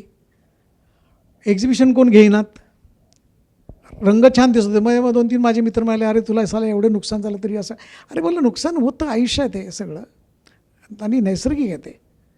शेवटी काळा चौकीच्या मैदानामध्ये ते अजूनही काळा चौकी कट्टा अजूनही ते कॉन्टॅक्टमध्ये असतात, ते तिथे मांडलं आम्ही. ते लक्षात आलं की आपण आता छत्री विकू शकतो. 5,000 रुपये छत्री, हां, डिझाईन बाय अच्युत पालव, सिग्नेचर आली की पैसे वाढतात, हे मला त्यावेळेला कळलं. मग कोल्हापूर टू नागपूर सगळं प्रवास केला छत्र्या घेऊन, विकल्या. त्यावेळेला मी टी शर्ट मांडले आणि टी शर्टचा ब्रँड लॉन्च केला. आणि असं करत करत करत पनवेलमध्ये लिमय वाचनालय आहे, ते 48 तास पाण्याच्या खाली होतं, 1 मजली पाणी. सरळ ओसल्यानंतर मी, माझी बायको आणि माझा मुलगा आम्ही सगळे तिथे गेल्यानंतर सगळी म्हातारी माणसं पुस्तकं सुकत होती, हॅलोजन देत होते सगळे, कोणी मदत करायला तर नव्हतं. आपल्याकडे वाईट झालं. मी म्हटलं की एक काम करूया, आपण हे सगळे पैसे त्यांना देऊन टाकूया. आणि सगळे पैसे देऊन टाकले त्यांना. मी काय मोठं नाही केलं, मी माझं कर्तव्य केलं, कारण मी जर नाही दिलं असतं तर माझ्यासारखा नालायक कोणीच नव्हता. ते सगळं दिलं आणि मग त्याच्यानंतर मी सांगितलं की आत्ता लोकांकडनं आपण पैसे काढायचे. आणि मी तो ब्रँड केला छत्रीचा की 5,000 रुपये छत्री, कॉर्पोरेटला विकल्या छत्र्या, मला 10 पाहिजे, मला 5 पाहिजे, अजूनही विकत असतो मी. आताही वर्कशॉप लावला आहे 9 तारखेला बेलापूरला आहे, 8 तारखेला पार्ल्यातल्या लोकांनी सांगितलं आहे आमच्याकडे करा म्हणून. कारण तो आनंद आहे ना. काय होतं, तुमची छत्री तुम्ही रंगवा. पावसात तुम्ही जाऊन गर्दीमध्ये उभे राहताना छत्रीतले असे बघायला लागतात, तुमच्याकडे त्या विचारतात कहाँ से लिया, तरी सांगतो नाही नाही मैंने किया है वो. That confidence I have to build up. पण माणसाकडे ते सगळं असतं. बरं छत्री कशीही झाली तरी ती छानच दिसणार हो. कुठला त्याच्यातले रंग, त्याच्यातल्या कविता, त्याच्यातल्या इमोशन्स, त्याच्यातल्या भाषा, हे सगळं माणूस घेऊन स्वतःला कॅरी करत असतो ते 3 महिने. त्या 3 महिन्यात तो स्वतःला उत्साही आनंदी ठरवतो. कारण त्याच्या प्रत्येक वेळेला छत्रीवर कोणतरी सांगतं मस्त आहे रे छत्री, मस्त आहे रे छत्री. माणसाला तेवढंच जगायला हवं असतं, लक्षात ठेवा. आणि मला वाटतं की मला ते कळलं ते, त्यामुळे मी ते शब्दांचे खेळ करत असतो. ते की मी म्हणतो की थेरपी थेरपी थेरपी काय म्हणजे ती फॅक्ट आहे ती. म्हणजे मी माटुंग्याला एका शाळेमध्ये अपंग मुलांच्या शाळेमध्ये गेलो होतो आणि माझ्या सगळ्या मुलांनी विचारलं, सर ह्या मुलांना काय दाखवायचं, सगळी मुलं अशी वगैरे अशी मेंटली फिजिकली सगळंच गेलेलं होतं. तर बोललं नाही, ह्या मुलांबरोबर काम केलं ना तरच आपण खरे आर्टिस्ट आहोत. बोल काय करणार, बोलं काय करणार नाही, तुम्ही गप्प बसा, नका करू, ते करतील. पण ते करणार कसे, बोलं करणार. 5 फूट बाय 50 फुटाचा पेपर टाकला. आता एक मुलगा म्हणाला, अहो 1 फूट तरी करतील का ते. तर बोले तो प्रश्न तुझा नाही आहे, तो त्यांचा प्रश्न आहे. टीचरला विचारलं की याच्यातली छान ड्रॉईंग असलेली मुलं कुठली आहेत ते मला सांग. ही डेअरिंगच होती विचारायची. अशी मुलं ड्रॉईंग छान करू शकतात, पण ती करतात हा. आपल्यापेक्षा जास्त स्वतःला मांडतात, त्यावेळेला कळतं सुख आणि दुःख काय असतं ते. तेव्हा तो मुलगा बसलाय बघ, तो पूर्ण असा होता. मी त्याला म्हटलं की चित्र काढशील, बोलो हो. ताबडतोब ब्रश हातात द्यायला गेलो, त्याने पाय पुढे गेला, पायात ब्रश पकडलं, असा बसला आणि पायात ब्रश पकडून 1 2 3 असं म्हणत त्याने एक मोठी गिरकी मारली आणि तो पूर्ण सर्कल काय ब्रशमध्ये गेला. त्यावेळेला आमच्या पोरांना कळलं की सर्कल मारणं आणि याही परिस्थितीत या सगळ्या गोष्टी करणं. आणि मग त्याच्यानंतर त्यानं सांगितलं की तुम्हाला जे काय वाटेल ते करा, तुम्ही केलेलं चांगलं आणि वाईट सगळं चांगलंच असणार आणि तेच आम्ही शिकणार आहोत की याच्यातून आम्हाला काय धडा येतो. मला वाटतं की हे सगळं प्रत्येक माणसाने केलं पाहिजे खरं. म्हणजे मला कॅलिग्राफी येते, तुम्हाला येत नाही असं नाहीच आहे. आत्ता मी एक वर्ग केला, त्याच्यात कॅलिग्राफी न येणारी माणसं खूप होती त्याच्यामध्ये. माझं करायचं राहिलं आहे, माझं अक्षर चांगलं होतं पण राहून गेलं आहे. कर ना, प्रॉब्लेम काय. आणि जेव्हा मांडायला लागले ना त्यावेळेला आता त्या वर्गातली एक मुलगी आता आलेली आहे, तेव्हा रोज काहीतरी शोधायचं आणि मांडायचं म्हणजे वेळ आहे. वेळ नाही आहे मला, वेळ नाही मला, नाही ना, असं नाही ना. स्वतःसाठी वेळ भरपूर असू शकतो, पण आपण ते काय होतं, आपण त्या गोष्टीकडे जात नाही. आपण प्रत्येक वेळेला माघार घेतो ते सगळं. अरे मला गायचे पण गाते ना, अरे गा ना, कोणी सांगितलं नको गाऊ. काय म्हणतील लोक काय म्हणतील, कशासाठी, पैसे तुझे आहेत, कागद तुझं आहे, पेपर तुझं आहे, गाणं तुझं आहे, काय लोकांचं काय येऊन घेतच पडलं. ते मी हेच शिकवतो की लोकांना की don't care about the people. तो त्यांचा बिझनेस आहे, तुला काय पाहिजे ते तू कर ना. आणि हे जर मला मांडता आलं नसतं तर कदाचित आज मी इथे आलोच नसतो, नाही का. म्हणजे मला स्टील आय रिमेंबर की मी जेव्हा जेमध्ये नोकरीला लागलो ॲज अ असिस्टंट लेक्चर म्हणून, तर मला डीन मला म्हणाले तुला इंग्लिश बोलता येईल का. तर बोलो मी प्रयत्न करणार. IITच्या एका सेमिनारमध्ये वर्नर श्नायडर ज्यावेळी मला ऑब्झर्वेशन करत होते, तेव्हा तिथे मला कळलं की माझी भाषा ही इंग्लिश नाही आहे, माझी भाषा कॅलिग्राफी ही माझी भाषा आहे. आणि ती भाषा ज्यावेळेला कागदावर उमटायला लागली तेव्हाच ती ॲडमिशन मिळाली, तेव्हाच त्यांनी इन्व्हिटेशन ती मिळाली. हे सगळं जोपर्यंत आपण करत नाही ना तोपर्यंत नाही होत ते. आणि मी नेहमी सांगतो, उलट सिनियर सिटीजन वय नसतंच ॲक्च्युली. वय म्हणजे तुम्हाला आपण उगाचच सांगतो की आता आपण रिटायर झालो म्हणून, काय रिटायर माणूस नसतो होत तो कधी. मी आज तत्त्वज्ञान सांगत नाही तुम्हाला, स्टील आय एम 65. पण माझं शेड्यूल जर बघाल ना तर तुम्ही वेडे व्हाल अक्षरशः, एवढं सॉलिड आहे. कारण मला आज दिलेलंच इथे संपवून उद्या मला नवीन करायचं असतं. उशाशी अक्षरं घेऊन झोपायचं आयडिया मिळते तुम्हाला, पण आपण नाही विचार करतो ना.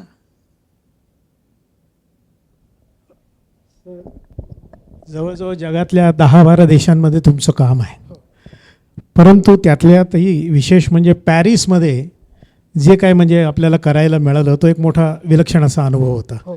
तर त्याबद्दल जरा आमच्या सगळ्यांनाच ऐकायला आवडेल, कारण ती एक आपल्याला भारतीय म्हणून की आणि आम्हाला सगळ्यांनाच ती अशी एक अभिमानाची गोष्ट आहे की आज तुमचं एवढं मोठं काम तिथे आहे, पण ते पॅरिसमधलं विशेषतः जरा काय नक्की थोडं सांगितलं तर बरं. ॲक्च्युली रुडॉल्फ नावाचा एक डिझायनर होता,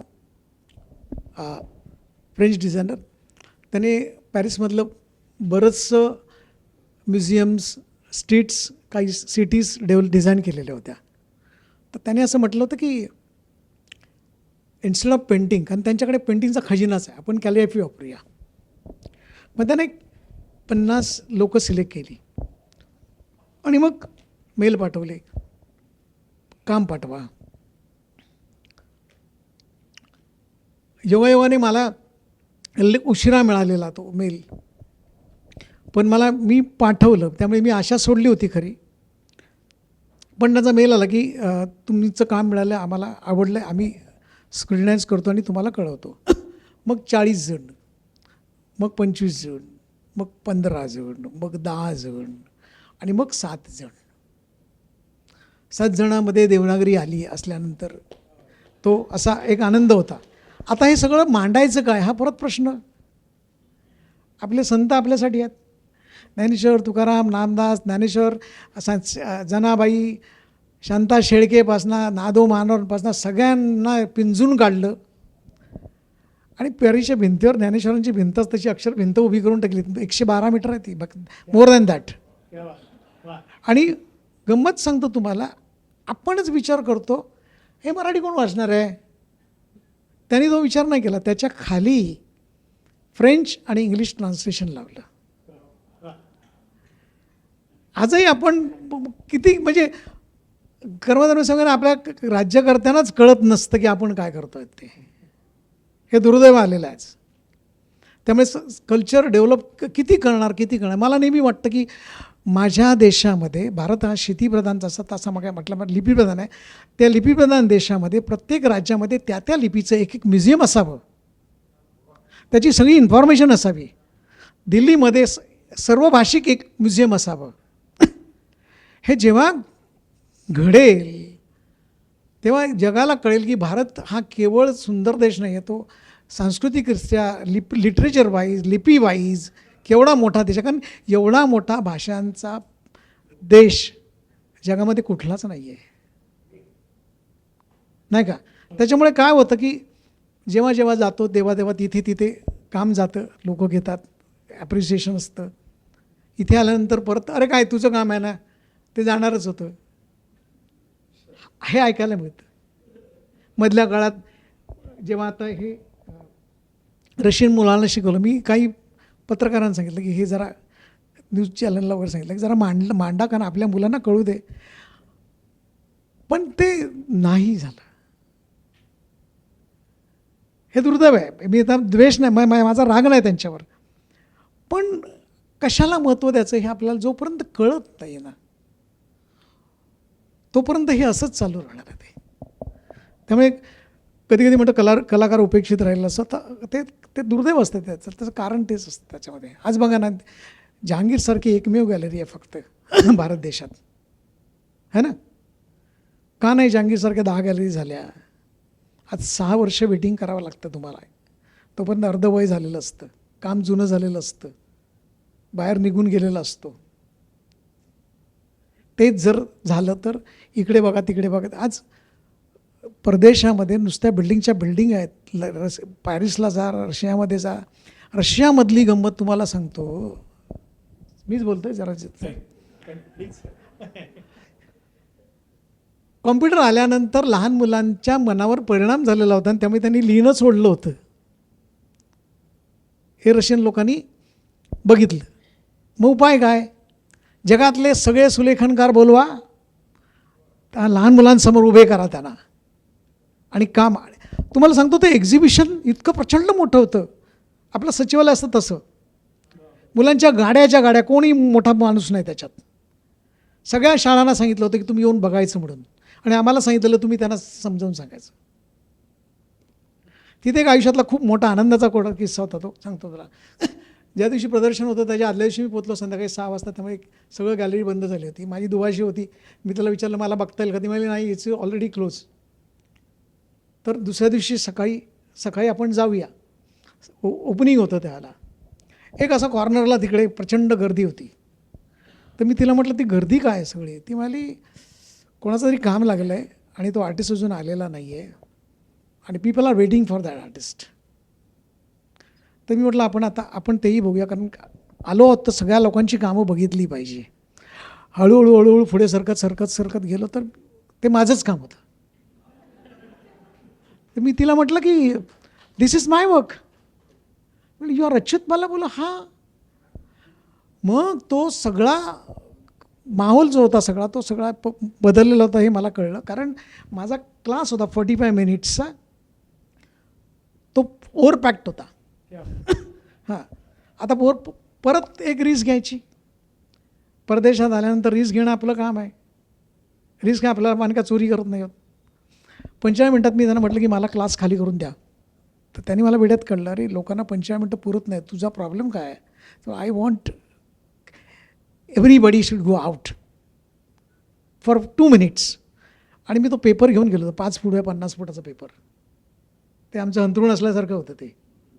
लालबागला आम्ही असताना अंथरूण घेऊन रात्री फिरायचो, जागा मिळेल तिथे झोपायचो. टाकलं. आल्यावर लोक म्हणतात अरे my god how it is possible.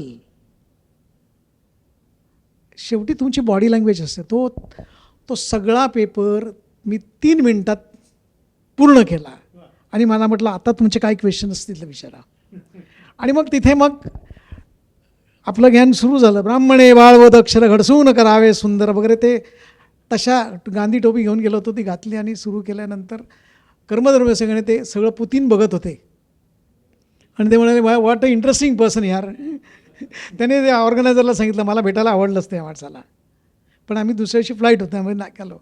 पण हे जे ॲप्रिसिएशन होतं की तुम्ही वेगळं काय मांडता, तर नुसतं लिहून नाही काढतात. त्या शब्दाच्या मागची भूमिका, तो अर्थ त्याच्या अंतरंगात शिरल्याशिवाय तुम्हाला त्याच्या डेप्थ त्याच्यातली आहे ती कळत नाही. आणि ती जेव्हा कळेल ना तेव्हा तुम्ही वेगळेपणाने मांडता येतं. कळलं का. त्यामुळे असे काही प्रसंग असे मला वाटलं पण नव्हतं की हे आपण सुलेखनामुळे असं काही छान मिळवू शकतो किंवा आपण लोकांच्या मनामनात जागा करू शकतो. आता परवा दिवशी मी ज्यावेळेला मुलुंडमध्ये श्रीधर फडक्यांबरोबर कार्यक्रम केला रामायण आणि मग केले, मी त्यांना म्हटलं मी तुमचा प्रॉब्लेम नसेल तर मी ते काम करतो. ते म्हणजे कर पण खाली कर, कारण कॉन्सन्ट्रेशन जातं ते. मग एक माणूस आला आणि मला म्हणाला, मग त्यांनी मला सांगितलं नाही, अनाऊन्स केलं की मी मुलुंडकरांनी मला काही पैसे ठेवले आहेत. बोलं कशाबद्दल. तर नाही म्हणाले, मी आज जे काही बघितलं ना त्याच्यातनं मला एक वेगळा आनंद मिळाला आहे. ही जी भावना आहे ना, म्हणजे तुमच्या समोर करणं, याच्यातनं मग तुम्ही काय माझं हात घेऊन जाणार नाही की डोकं घेऊन जाणार नाही. सांगलीमध्ये एका कार्यक्रमाला गेलो होतो, तर पहिल्यांदाच सांगलीमध्ये गेलो होतो. बाहेर उभा राहिलो तर लोक अशी ट्रकने टेम्पोने. तर मी ऑर्गनायझर विचारलं कुठे चालले ते सगळे. ते बोलले तुलाच भेटायला आलेत. आणि जेव्हा कार्यक्रमाला गेलो होतो आतमध्ये हॉलमध्ये, तेव्हा असा सगळा गॅलऱ्या सगळ्या भरून गेल्या होत्या आणि मध्येच काम करायचं होतं. 4 तास मी सतत काम केलं, नॉनस्टॉप 4 तास. आणि शेवटी एका मुलीने विचारलं मला तुमच्याशी बोलायचं आहे. तर बोल बोल. नाही पर्सनल आहे. बोल लोकांसमोर बोलूया. ती म्हणते की मला तुम्ही सगळं दाखवलंच, तुमच्याकडे काही शिल्लक ठेवलं नाही आहे. एकही प्रश्न आता आमच्या मनात शिल्लक नाही. समजा उद्यापासून आम्ही जर हे केलं तर तुमचं काय होणार. मी म्हटलं तुला सगळं येईल, पण मी ज्या मनातनं करतोय ना ते मन तुझ्याकडे नाही आहे. कारण तू कॉपी करशील, तू समजून घेणार नाही आहेस. समजून घेण्यासाठी एक बैठक करावी लागते, गुरु असावे लागतात, त्यांनी काय शिकवलं हे समजून घ्यावं लागतं. आणि शेवटी कसं की भाषा आहे, ती भाषा कळलेली पाहिजे. भाषा लिहिणं वेगळं आहे. म्हणजे एक मुलगी जेव्हा माझ्याकडे आली होती शिकायला, ती मला म्हणाली की मी लिहिते भरपूर, पण मला मार्क मिळत नाही, काहीतरी सर त्यांच्या आवडीच्या मुलींना मार्क देतात. हे प्रत्येक पालकाची तक्रार असते. माझी मुलगी भरपूर लिहिते. तर बोलो बरं आहे, काय करूया आपण? नाही ह्याच्यावर काय उपाय? बोलो उपाय काय नाही, उद्यापासून यायचं आणि कामाला बसायचं. ठीक आहे, किती महिने? मी सांगेपर्यंत. 1 वर्ष 2 वर्ष काय तू करशील तसं तुझ्यावर. टक्केवारी वाढवायची असेल तर ती मी वाढवत नाही, ते शिक्षक वाढवतील. त्यांना जेव्हा कळेल हिला वाढवायचे आहेत मार्क, ते वाढवतील, हे मी करणार नाही. ते कधी वाढवतील हे तुला मी सांगेन. पहिले 10% वाढतील, मग 5% वाढतील, मग 25% वाढतील, 10%, 20%, असं करत करत. प्रॉब्लेम असा होता की लिहिलेलं समजत नव्हतं शिक्षकांना. आणि शिक्षक हा माणूस आहे हो, तो एका मुलीसाठी किती वेळ देणार? नाही समजत ना, मग देऊन टाक, 2 नको 1च देऊन टाक. पण एक छान पेपर येतो, मार्क देण्याआधीच 4 मार्क देऊन टाकतो. 10वीच्या पेपरला तिने प्रत्येक प्रश्न कॅलिग्राफीत सुंदर लिहिला. असं काय झालं? 60% 92% गेली ती 2 वर्षात. कारण तुम्ही सगळ्याच गोष्टीचा विचार केला पाहिजे. शिक्षक हा माणूस आहे, तपासणारा माणूस आहे. तुम्हाला एका मुलाच्या प्रश्नाला एक पेपरला अर्धा पाऊण तास द्यायला लागला तर 500 पेपर कसे तपासणार? नाही झाला तर परत त्याला बांबू येणार. हे सगळंच आहे ना त्याच्यामागे. हे सगळं हेच कुठेतरी तुम्ही सातत्याने त्या सगळ्या गोष्टीचा जेव्हा विचार करायला लागता तेव्हा calligraphy it's not to write beautiful things, it's more than that. ती माणूस घडवत असते त्याच्यातला माणसाला. आणि कसं असतं, चांगलं लिहिण्याकरता चांगलं पेन लागतं. चांगलं पेन मिळालं की चांगला कागद लागतो. चांगला कागद लागला की मग चांगलं लिहिलं पाहिजे. चांगलं लिहिलं की मग 10 मित्रांना दाखवायचं. कोंडाळं गोळा झालं की आपल्याला कळतं की आपण हुशार आहोत. नाही काय? प्रत्येकाला लिहिता येतं. गोरेगावच्या पाटकर कॉलेजमध्ये गेलो होतो. 2nd इयरची मुलं होती. डेमॉन्स्ट्रेशन दिले. मी म्हटलं, मला म्हणाले की हे तुम्हाला जमतो, आम्हाला नाही जमत. बोलो चॅलेंज? बोलो हो चॅलेंज. चला एक छान पेपर घ्या. सगळ्यांनी पेपर काढले आणि मी सांगतो ते लिहायचं, मानापासून लिहायचं. काय सांगणार? कुठला पॅरेग्राफ आहे? बोलो नो पॅरेग्राफ. आपल्याला आवडणाऱ्या मुलीसाठी एक छान पत्र लिहा आणि मुलांनी असं दोघांनी एक्सचेंज करा. ते पत्र असं लिहा. ते म्हणाले कळलं तुमच्या भावना. ती सगळी पत्र वर्गाची गोळा केल्यानंतर एकही चूक साला त्या पत्रात नव्हती. म्हणजे पोराने पोरीला किंवा पोरीने पोराला लिहिताना किती काळजी घेतली आहे. ही जर आयुष्यात घेतली तर तुम्हाला 99% मिळणार नाहीत का? पण वेळ येईल त्यावेळी बघून घेऊ, असा प्रकार होता ना तो.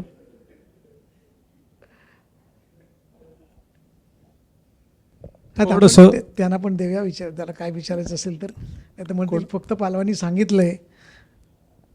तुम्ही काही विचारू शकता प्लीज. हां हां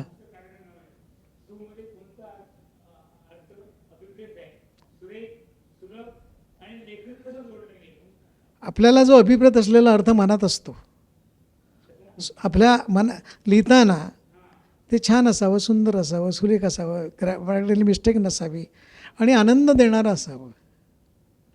हां, आरशासमोर उभं राहिलं की आपण पटकन आपल्याला म्हणतो आज छान दिसतंय, जाऊया आता.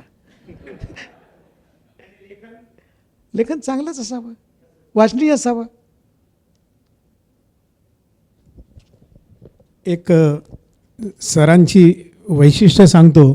आम्ही सर्वसाधारण लोक पेन्सिलनी, पेनानी किंवा एक जे रंगाचे ब्रश येतात निंदाळे, त्यांनी आपण चित्र काढतो. परंतु सरांची स्पेशालिटी अशी आहे की जे हातात मिळेल त्यांनी ते चित्र काढतात, सुलेखन करतात. इंजेक्शन, आपला जो ड्रॉपर असतो, औषध येतं ना जे कानात घालतो ड्रॉपर, त्या ड्रॉपरनी, इंजेक्शननी, अशा विविध प्रकारे ते करतात. तर त्यांनी नागपूरला एके ठिकाणी एक वेगळा अशी हत्यारं वापरली होती. मी त्याचा म्हणजे उल्लेख नाही करत, तर त्यांच्या तोंडून ऐकायला आपल्याला मजा येईल की काय त्यांनी वापरलं बघा. काय आहे, कुठल्याही साधनानं काही करता येतं. साधन बदललं की रेषा बदलते, रेषा बदलली की रेषेचा आकार बदलतो. हेच कळतं की नाही. बोटाने दात घासले की वेगळं फिलिंग असतं आणि टूथब्रशने केलं की वेगळं फिलिंग असतं. तसं आहे ते. नागपूरला गेल्यानंतर काय झालं, अर्थात ते मला पहिला प्रयोग केला तुम्ही काही डॉक्टरांनी मला असंच आज जसं गप्पा मारायला बोलवलं तसं गप्पा मारायला बोलवलं. तर बोला येतो. तर तिथे बरीच इंजेक्शन पडलेली होती अशी. मग आता काय करूया बोललो, बराच वेळ आहे बोललो. एक इंजेक्शन घेतलं, पाणी घेतलं आणि असं मारून बघितलं तर डॉक्टर इंजेक्शन घेतलं पहिलं असं चिळगांडी उडवतात ना, फ्लो बघतात तो. तर मी बघितलं तर बोललो हे मस्त आहे, चालतं आहे. आता कंट्रोल फ्लो करायचा. तो 2-3 वेळा काम केल्यानंतर माझ्या लक्षात आलं की ते करून ते इंजेक्शनने काम करणं सुरू केलं. लोकांना आनंद मिळायला लागला तो, कारण फ्रर कसं ते अशी होळी होते, दिवाळी होते, सगळं एकत्र होतं त्याचं, ईद होते, सगळं होतं ते. नागपूरला गेल्यानंतर मग प्रश्न पडला की तिथले सगळा स्टाफ होता आर्ट कॉलेजचा. परत प्रश्न तोच असतो, प्रत्येकाला काम करायचं असतं, पण मी केलं तर इतक्या सगळ्या मुलांसमोर खराब झालं तर काय प्रश्न आहे, शिक्षक म्हणून मला मान राहील का माझा, हाच प्रश्न होता. तर मी तो 15 फूट रुंद आणि 70 फूट लांबीचा फ्लेक्स मागवला. आता प्रश्न पडला, एवढा मोठा हा माणूस करणार काय, कसा करणार. तो उलटा केला, मी ग्रे भाग त्याच्यातला आणला, सॉफ्टनेस आणला, तो एक गुळगुळीत बाजू असते. मग घराला तिकडे मारायचे रोलर होते, ते रोलर घेतले. एक बाई, त्यांची कामवाली बाई होती, तिला बाजूला घेतले. बोलले लादी कशाने पुसतेस, तिथे पोछा आहे माझ्याकडे तो मोठा, तो घेऊन ये बोललो. स्वीपर होता, त्याला विचारलं तू आतमध्ये पाणी ढकलतोस कशाने, तो घेऊन ये. आता ते सगळं घेऊन मी कामाला सुरुवात केली. आता शेवटी हे वापरायचं कसं, तर म्युझिक लावलं आणि तो सगळा गोल लावला, त्याच्यात वापरायला सुरुवात केली. आणि ते त्यांच्या लक्षात आलं की न उचलता येत सगळं फिरवता येतं असं सगळं. ते एक रेषा, त्या रेषेचे असंख्य आकार त्याच्यातनं काढतात. तर शाई संपली की परत बुडवायचं बादलीत. एक बादली केली होती, एका मुलीला सांगितलं बुडवून तयार ठेवतो. मग ते सगळ्या मास्तर लोकांना स्फुरण चढलेलं होतं, हां आता आम्ही येतो काम करायला. आणि मग त्यांनी खरंच ते छान काम केलं, त्याने सुंदर काम केलं. हा काय होतं की स्वतःला मांडता आलं पाहिजे, स्वतःला व्यक्त होता आलं पाहिजे. व्यक्त नाही झाला तर मुलांसमोर तुम्ही मांडणार काय. मुलांनी काय रोज करावं, वेगळं करावं आपण सांगतो, पण आपण काय करतो हाही कधीतरी प्रश्न असतो ना. त्यामुळे मला ते नेहमी असं आवडतं की खूप आपण सतत ऐकत राहावं. मी आज ते गप्पांचा जो कार्यक्रम माझं पोर्ट्रेट केलं आहे, ते माझ्या एका विद्यार्थ्याने केलं, 8वीच्या मुलाने. ते छान होतं, मला आवडलं. मी ते यांना विचारलं आणि सांगितलं की मी पोस्टर मी करतो. आणि मग ते पोस्टर माझा फोटो न टाकता तो नेहमीसारखा असा फोटो टाकून, मग तोच फोटो लोक बघून कंटाळलेले होते. कुठेतरी बदल हवा, तो बदल करून टाकला आणि ते पोस्टर करून टाकलं. मग आपल्या विद्यार्थ्याला म्हणजे त्या विद्यार्थ्याने सगळ्या लोकांना शेअर केलं की अरे सरांचं पोस्टर मी केलं आहे. मी see how to build up the confidence, that is very important. तुम्ही जोपर्यंत तुमच्या मुलाला, तुमच्या विद्यार्थ्याला संधी देत नाही तोपर्यंत तो मुलगा नसतो, तो काम करू शकणार नाही. द्या ना संधी, काय प्रॉब्लेम आहे. मला वाटतं मी जे शिकलो आहे ना ते हे सगळं मुलांकडूनच शिकलो आहे. सर, आपल्याला एक वेळेचं बंधन आहे, शेवटचे 2 प्रश्न विचारतो आणि त्यानंतर आपल्याकडून आम्हाला एक 2-4 करूया ना. तर एक म्हणजे की हल्ली आता सगळे रेडीमेड फॉन्ट्स येतात, अनेक आकाराचे फॉन्ट अवेलेबल आहेत संगणक आल्यामुळे. पण आपण जी अक्षरं काढता ती वळणदार आणि सुरेख असतात. तर तुमचा स्वतःचा म्हणजे अच्युत पालव फॉन्ट किंवा असा ब्रँड असावा असं आपल्याला नाही, म्हणजे तो असावा असं आम्हाला सुद्धा इथे सगळ्यांना वाटतं. त्याचं कारण तर ते म्हणजे आपण त्याच्यासाठी काहीतरी करावं किंवा करताय का. करीन मी. त्याच्या आधी सांगतो तुम्हाला, मी कॉम्प्युटर मला काहीच येत नाही, शून्य आहे. मी कॉम्प्युटर म्हणजे काही येत नाही, ॲब्सोल्युटली काही नाही. त्याच्यापासून मला बाजूला ठेवलं आहे. मला जे पाहिजे ते मी माझ्या कागदावर पूर्ण करून मी माझ्या ऑपरेटरला सांगतो हे एवढं करून ठेव, बस. त्याचं कारण एवढंच असतं की मला असं थोडंसं असं वाटतं की मी त्याच्यात का ते अडकलोच आहे म्हणून मी माझं मुक्तपणा आहे ना स्वतःचा तो मी घालून बसेन. म्हणजे आज मी आता या पुढच्या महिन्यात मी महेश काळेबरोबर जुगलबंदी करणार आहे त्या ह्याच्या अमेरिकेमध्ये. तर तो गाणार आहे आणि मी आणि रामपुरे स्कल्पचर आहे ते आम्ही दोघं करणार आहोत. तर काहीतरी वेगळं अच्युत पाठव, मग परत विठ्ठलाला शोध घ्यायचा. नाही तर मग काय होतं ते सगळं काढा परत दुसरं त्याला याचा हात त्याला त्याला. आपल्याला गणपतीच्या कारखान्यात नाही आहोत. गणपती तोच आहे, हात असा असा असा नाही ना. ते वेगळं वाटायला पाहिजे. मला ते वाटतं की असं मी जर गुलजारांबरोबर काम करत असेल, मी विजयाताईंबरोबर काम करत असेल, आत्ता मी यावर्षी कॅलेंडर केलं, अटल बिहारींच्या कविता घेतल्या होत्या. आत्ता मी नाशिकमध्ये कुमार गंधर्वांच्या गाण्या म्हणजे बंदिशी होत्या त्याच्यावर तिकडचा गायक होता तो गायला होता त्याच्यावर आम्ही एक्सप्रेस केलं. मला शोध घ्यायचा असतो माझा, मलाच शोधायचं असतं. लोक बाकी जाऊ दे ना. तुम्ही ज्यावेळी शोध घेता त्यावेळी तुमच्या शोध घेताना बाकीची लोक तुमच्या बरोबर असतात आणि ते स्वतःला शोधत असतात. ही जी प्रोसेस आहे ना ती मला आवडत असते, ती मी सतत करत असतो तो. बरं तुम्हाला काय कोणाला काय विचारायचं असेल तर विचारा. म्हणजे हां बोल आमचा मित्र राजू गोंद्रेकर, प्रसिद्ध डिझायनर. थँक्यू. तुम्ही जसं लिहिता एवढं सुंदर तेवढे सुंदर बोलता पण आता पुन्हा त्याचं एक कॉम्प्लिमेंट देतं. कॅलिग्राफी व्यतिरिक्त तुमच्या आतमध्ये अजून एक व्यक्ती आहे ही आम्हाला माहिती आहे कॉलेजचे विद्यार्थी म्हणून, पण त्याचं कॅलिग्राफी एक्सप्रेशन मला कधी दिसलं नाही. कदाचित तुम्ही केलं असेल पण मला ते कधी दिसलं नाही. मला ते बघायचं आहे जमलं. ते म्हणजे तुमच्या आतमध्ये किशोर कुमार आहे, मला तो कॅलिग्राफीमध्ये बघायचा आहे. ते गाणं म्हणावं असं थोडक्यात तुझं.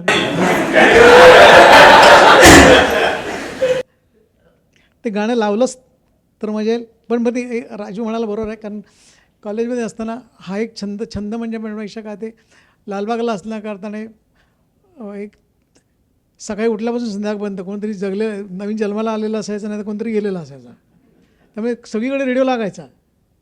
त्यामुळे गाणं हे इतकं असं गाण्यामध्ये हे होतं, भिनलेलं होतं ना की ते पुढे काही दिवस मी गायलो, ऑर्केस्ट्रा केले, त्या गाण्यातनं परत कॅलिग्राफी केली, परत कागदावर आलो, परत ते गाणं सोडलं.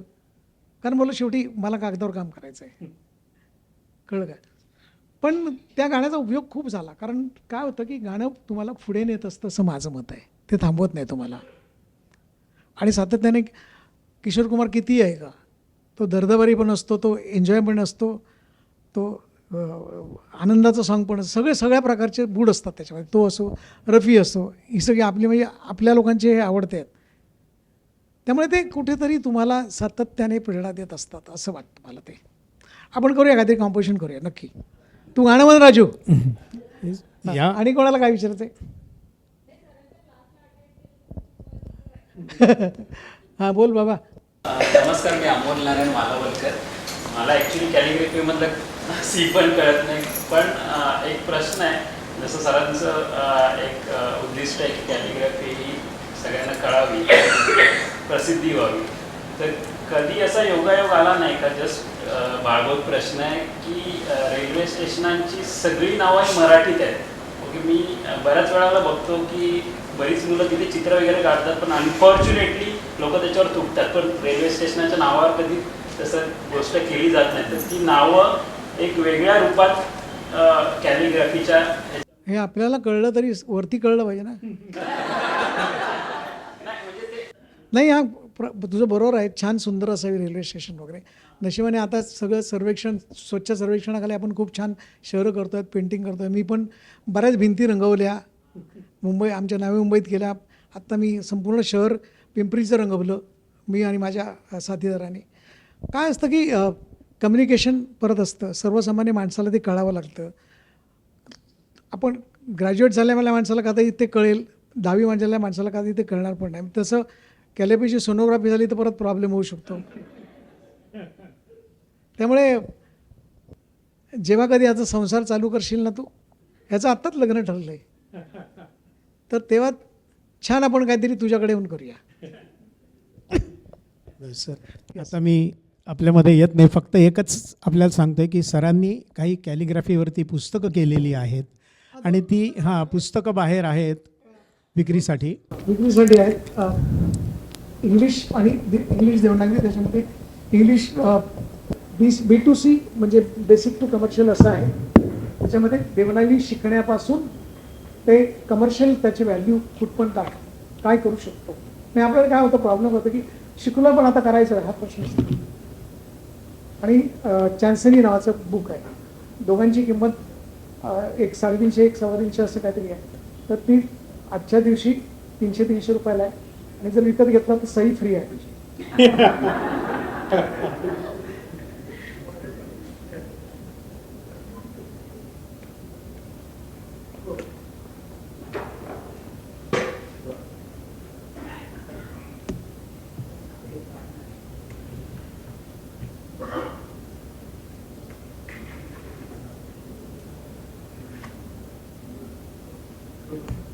ग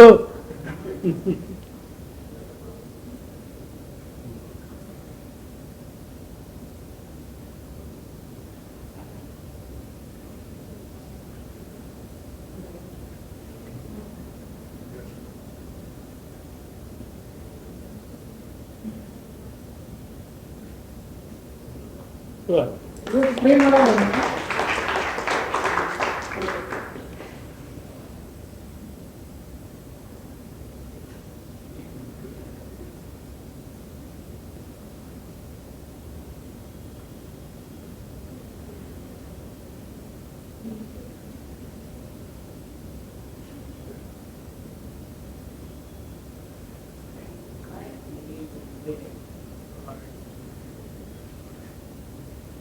हे असं अक्षरांचं कॉम्पोजिशन करणं.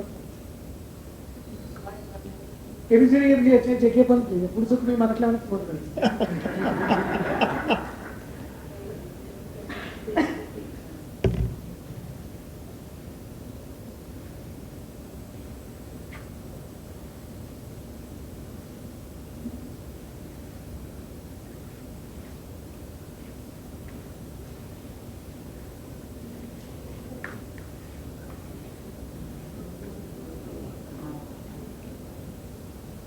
मध्ये येतील ना, ते आले येतील ना.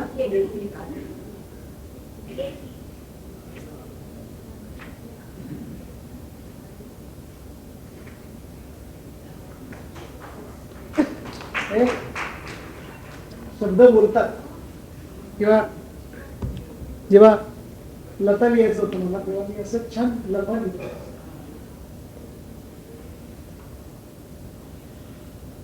लता एक गाणं आहे है ना. पण हे जेव्हा आविष्कारामध्ये मी जेव्हा डेमॉन्स्ट्रेशन करत होतो आणि त्याच संध्याकाळी म्हणजे त्यांच्या सकाळी लादेनने 2 बिल्डिंग पाडल्या होत्या नाही का. तर हे लिहिल्यानंतर लता असं लिहिल्यानंतर मी म्हटलं की आपण गेली प्रत्येक जनरेशन आपल्या सगळ्या आपण लता ऐकतो, मग तुम्हाला लादेनबद्दल काय. विक्षिप्त माणूस होता, मग असं तो म्हणजे या मध्ये गोडवा आहे, या मध्ये क्रुएलिटी. हे जेव्हा लोकांना कळतं तेव्हा नक्की सुलेखन म्हणजे काय, कॅलिग्राफी म्हणजे काय. बरं, हे लिहायला काय वेगळा क्लास करावा लागतो, हा बेसिकचा असतो. पण त्याच्यानंतर तुमची मतं तुम्हीच मांडायचं, तुमचं प्रेम तुम्हीच व्यक्त करा ना, मी कशाला करू नाही का. म्हणजे छान असं लिहिलं असं.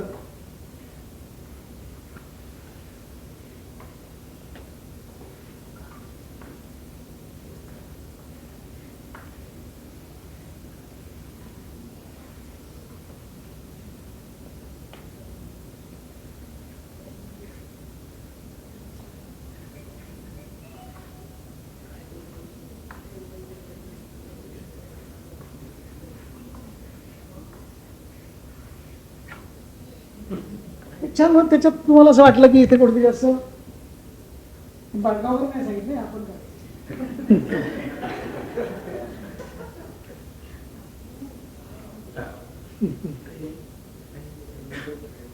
प्रेम म्हणजे प्रेम असं तुमचं आमचं सेम. हे थोडंसं व्यक्त व्हायला थोडं माणूस घाबरत असतो, तर मला ती सवय देते प्रेम करायची नाही. हा लिहिलं ना गप्पांचा, तुम्ही गप्प बसला होता.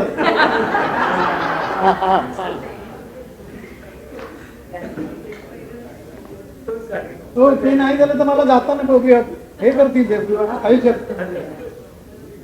म्हणलं काहीतरी भेट द्यायची म्हणून देणार नाही ते. हे काय याच्यात नाही असे सॉफ्ट पेस्टल आहेत, कारण एका वेळेला 2 खडू 3 खडू टाकता येतात असे.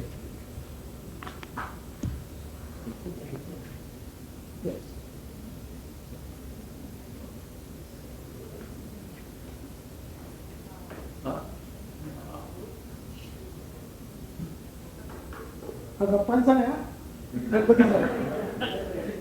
पेळाचे 2 खेळ घेऊन तुम्हाला या सगळ्या गोष्टी म्हणजे आपण चित्रकार नाही आहोत असं समजायची गरजच नसते. फक्त काय करायचं, एक रविवारी पेपर आणायचे, ठेवायचे, छान म्युझिक लावायचं आणि जसं गाणं चालेल तसं आपण व्यक्त होत राहायचं. आपल्याला कुठेतरी एक सुरुवात सापडते, शेवट नाही. परत ती सुरुवात पुढच्या रविवारी चालू करायची असते. हे जेव्हा कारण हे गाणंच आहे आयुष्याचं. रेषा ही एक गाणं आहे सुनतो सर, म्हणजे असं मगाशी तो म्हणाला की ते जसं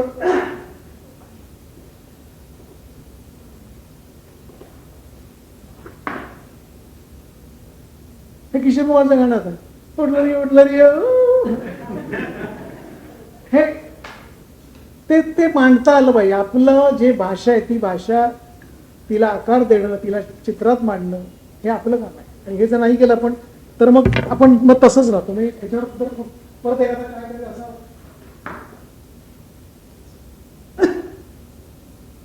त्यामुळे व्यक्त व्हा, छान लिहा, सुंदर लिहा, जमलं तर क्लास जॉईन करा. हा कारण परत नवीन पिढी घडवायची असते, नवीन लोक परत काही वयाची मर्यादा नसते, कळलं का? कारण वय उगाच आपण राखून ठेवतो, तर तसं करू नका कधी पण. आता 9 तारखेला बेलापूरला अमरेला क्लास आहे, त्याच्यामध्ये त्याची किंमत पण 1750 आहे. ऐका मी या नक्की या. पण छत्री आमची, ब्रश आमचे, कलर आमचे, जागा आमची, म्युझिक आमची, गरमागरम भजी आमची. हां आणि मग पावसात ते रंगवायचं. जाताना छत्री घेऊन जायचं. जाताना तुम्हाला नाही कोणी विचारलं ना तर आपण सांगू अच्युत त्याला नाव सांगणार नाही, फक्त छत्री 4 चौकात पकडायची.